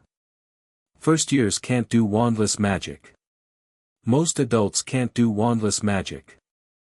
I've read every book in this library on the subject, and the youngest documented wandless caster was a 17-year-old Norwegian witch in 1847. You're 11. I had unusual training. That's not an answer. It's the answer I have. Then I want the training too. Harry looked at her. This fierce, lonely, brilliant girl who'd been crying in a bathroom because a boy had been cruel about her having no friends, who had almost died because the Wizarding World's adults had been too busy playing their games to notice a troll had wandered away from its designated distraction point. "Come to the 7th floor corridor on Saturday," he said. "Room across from the tapestry of Barnabas the Barmy. 8 in the morning. What's there?" "That's where we train." Hermione came. And stayed. And thrived. She couldn't do wandless magic, not yet, and possibly not for years, but she absorbed the theoretical framework with a speed that made Padma's eyes light up, and within a month, she was contributing original insights to Padma's research on the septimal configuration that neither of them had considered. Meanwhile, Harry's influence in Slytherin House grew without him actively cultivating it. It grew because of what he didn't do. He didn't bully. He didn't manipulate. He didn't play the petty dominance games that had defined Slytherin House politics for generations. He simply was, powerful, competent, fair, and people gravitated toward that the way planets gravitate toward a sun. Theodore Nott started sitting near Harry at meals, his book always open but his ears always listening. Blaise Zabini began engaging Harry in conversations about politics and history that revealed a sharp mind behind the languid facade. Even Pansy Parkinson, who had initially dismissed Harry as a blood traitor, found herself reluctantly impressed by the way he handled the constant pressure of being the most watched student in the school. Draco remained hostile. But his hostility had a quality of desperation to it now, the flailing of someone who'd been raised to believe they were the center of the universe and was discovering that the universe had other plans. Harry didn't push. He left the door open, visible but unforced, and waited for Draco to decide. November brought cold and rain and progress. The contract resonance continued to strengthen. Harry could now feel Susan across the castle, a warm, steady presence in the direction of Hufflepuff, like a compass needle pointing south. Padma was a bright spark in Ravenclaw Tower, crackling with intellectual energy. Daphne was a constant beside him, their bond the strongest of the four, a thread of ice and fire wound tight. And sometimes, in quiet moments, Harry felt something else. Faint. Distant. Like hearing music from very far away. Luna Lovegood, in her father's house in Devon, feeling the resonance without understanding it. Fleur Delacour, in a Beauxbatons dormitory, waking from dreams she couldn't explain. Nymphadora Tonks, tripping over her aura training desk because her magic had surged without warning. The Accord was waking up. All 7 threads were vibrating. And the closer they came to harmony, the more power flowed through the web. Snape cornered Harry in late November. Not in class, in the corridor outside the potions dungeon, after the other students had gone. Harry felt him coming before he saw him, the dark, turbulent magical signature that was Severus Snape announcing itself like a thundercloud. Potter. A word. Harry stopped. Turned. Snape stood in the corridor with his arms crossed and his face arranged in its default expression of contemptuous displeasure. But his eyes were different. The hatred was still there, layered deep, but on top of it was something Harry hadn't seen before. Uncertainty. Professor. Where did you learn to brew like that? It had been 4 weeks of potions classes, and Harry had been perfect in every single one. Not showily perfect, quietly, efficiently perfect, with the kind of deep understanding that couldn't be faked and couldn't come from textbooks alone. I was taught by goblin alchemists, Harry said. For 3 years. Snape's face did something complicated. Goblin alchemy. That's not potions. No. It's older. Deeper. Less refined but more powerful. The principles transfer. Clearly. Snape uncrossed his arms. He seemed to be fighting an internal battle, and losing. You have her talent. Harry didn't need to ask who. My mother was good at potions. Your mother was brilliant at everything she touched. The words came out rough, torn from somewhere Snape didn't like to visit. Potions was her best subject. She had an intuition for it, an ability to feel the magic in the ingredients, to understand what they wanted to become. And you taught her. Snape's jaw clenched. We studied together. As children. Before you called her a mudblood and joined the Death Eaters. The words dropped into the corridor like stones into still water. Snape went white. His hand twitched toward his wand, a reflex, quickly controlled, but Harry saw it and filed it away. You know nothing about, I know everything about it, Professor. I know you loved her. I know you lost her. I know you spent the rest of your life trying to atone for that loss by serving Dumbledore as a spy, and I know that Dumbledore uses your guilt as a leash to keep you in line. Snape was staring at him with an expression of naked shock. I also know, Harry continued, that you've been protecting me since the start of term. You've been watching Quirrell, haven't you? You know something's wrong with him. Snape's expression locked down. The shock vanished behind walls of occlumency that were nearly as strong as Harry's own. I don't know what you're talking about. Your leg. The limp you've had since Halloween. You went after Quirrell that night, tried to get past the Cerberus, and it bit you. You were checking the defenses because you know Quirrell is after whatever Dumbledore's hiding. Nothing. Snape's face was a mask. I'm not your enemy, Professor. And I'm not my father. You can keep treating me like a ghost you need to punish, or you can accept that I'm standing right here, right now, and I'm the best chance you have of finishing what my mother died for. Snape didn't move.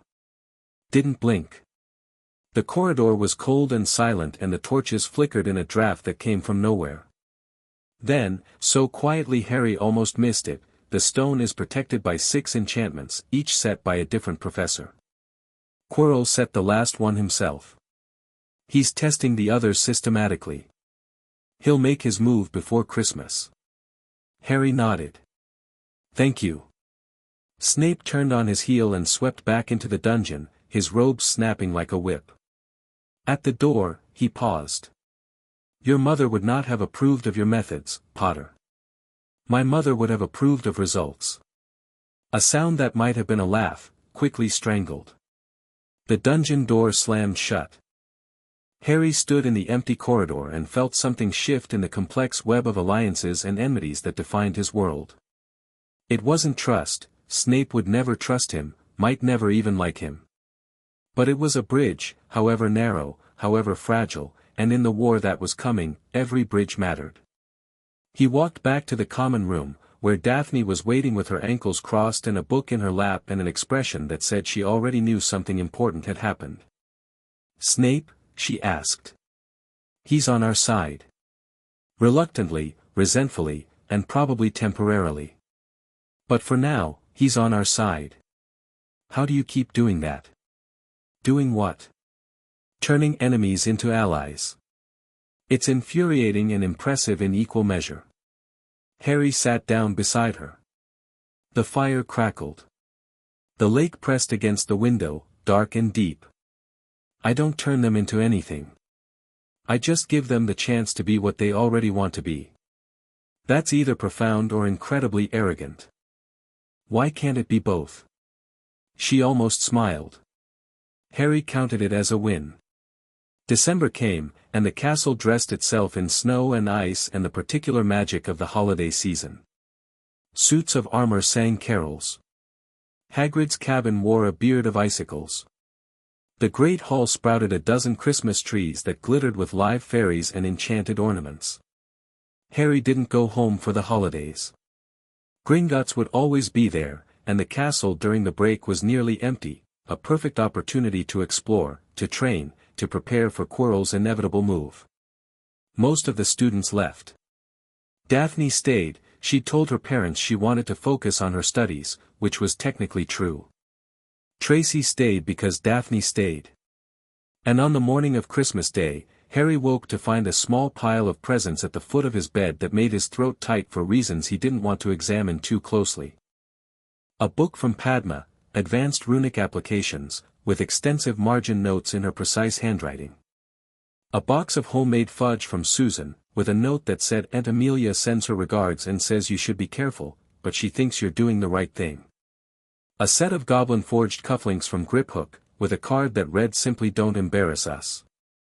A dragonhide wand care kit from Neville, practical and thoughtful. From Daphne, a ring. Not an engagement ring, a signet ring, bearing the Greengrass family crest, given in the old tradition of formal alliance. It meant her house stood with his, publicly, permanently. Harry slipped it onto his right hand beside the Potter ring and felt the magic settle. And one package with no note. Wrapped in silver paper. Inside, a cloak of fluid, shimmering fabric that seemed to be made of woven moonlight. Harry knew what it was before he unfolded it. He'd read about it in the Potter Vault records. His father's invisibility cloak, one of the Deathly Hallows, though he hadn't known that yet. The most powerful concealment device in existence, passed down through the Potter line for centuries. No note. But Harry knew who'd sent it. Dumbledore. A peace offering, or a test, or both. The old man returning what he'd taken, acknowledging, in his own oblique way, that Harry had a right to his inheritance. Harry draped the cloak over his shoulders and watched his body disappear.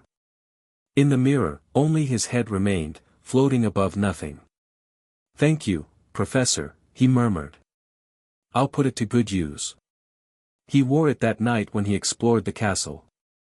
Not toward the third-floor corridor, that could wait. Instead, he wandered, letting the ancient magic of Hogwarts wash over him, feeling the castle breathe around him like a living thing. He found the room of requirement by accident, or perhaps by the castle's design, and stood in a vast, empty space that shaped itself to his thoughts. He thought about his parents. About the war that was coming. About 7 threads of golden magic, reaching across distances, pulling the accord toward completion. And in the dark, empty room, Harry Potter allowed himself, just for a moment, to feel the weight of it all. The loneliness. The responsibility. The fierce, burning determination to build something worth protecting. Then the moment passed, and he was himself again, sharp, focused, ready. Quirrell would move soon. The chess pieces were aligned. The trap was set. And Harry Potter, the boy who had escaped a cupboard and been reforged in goblin fire, would be waiting.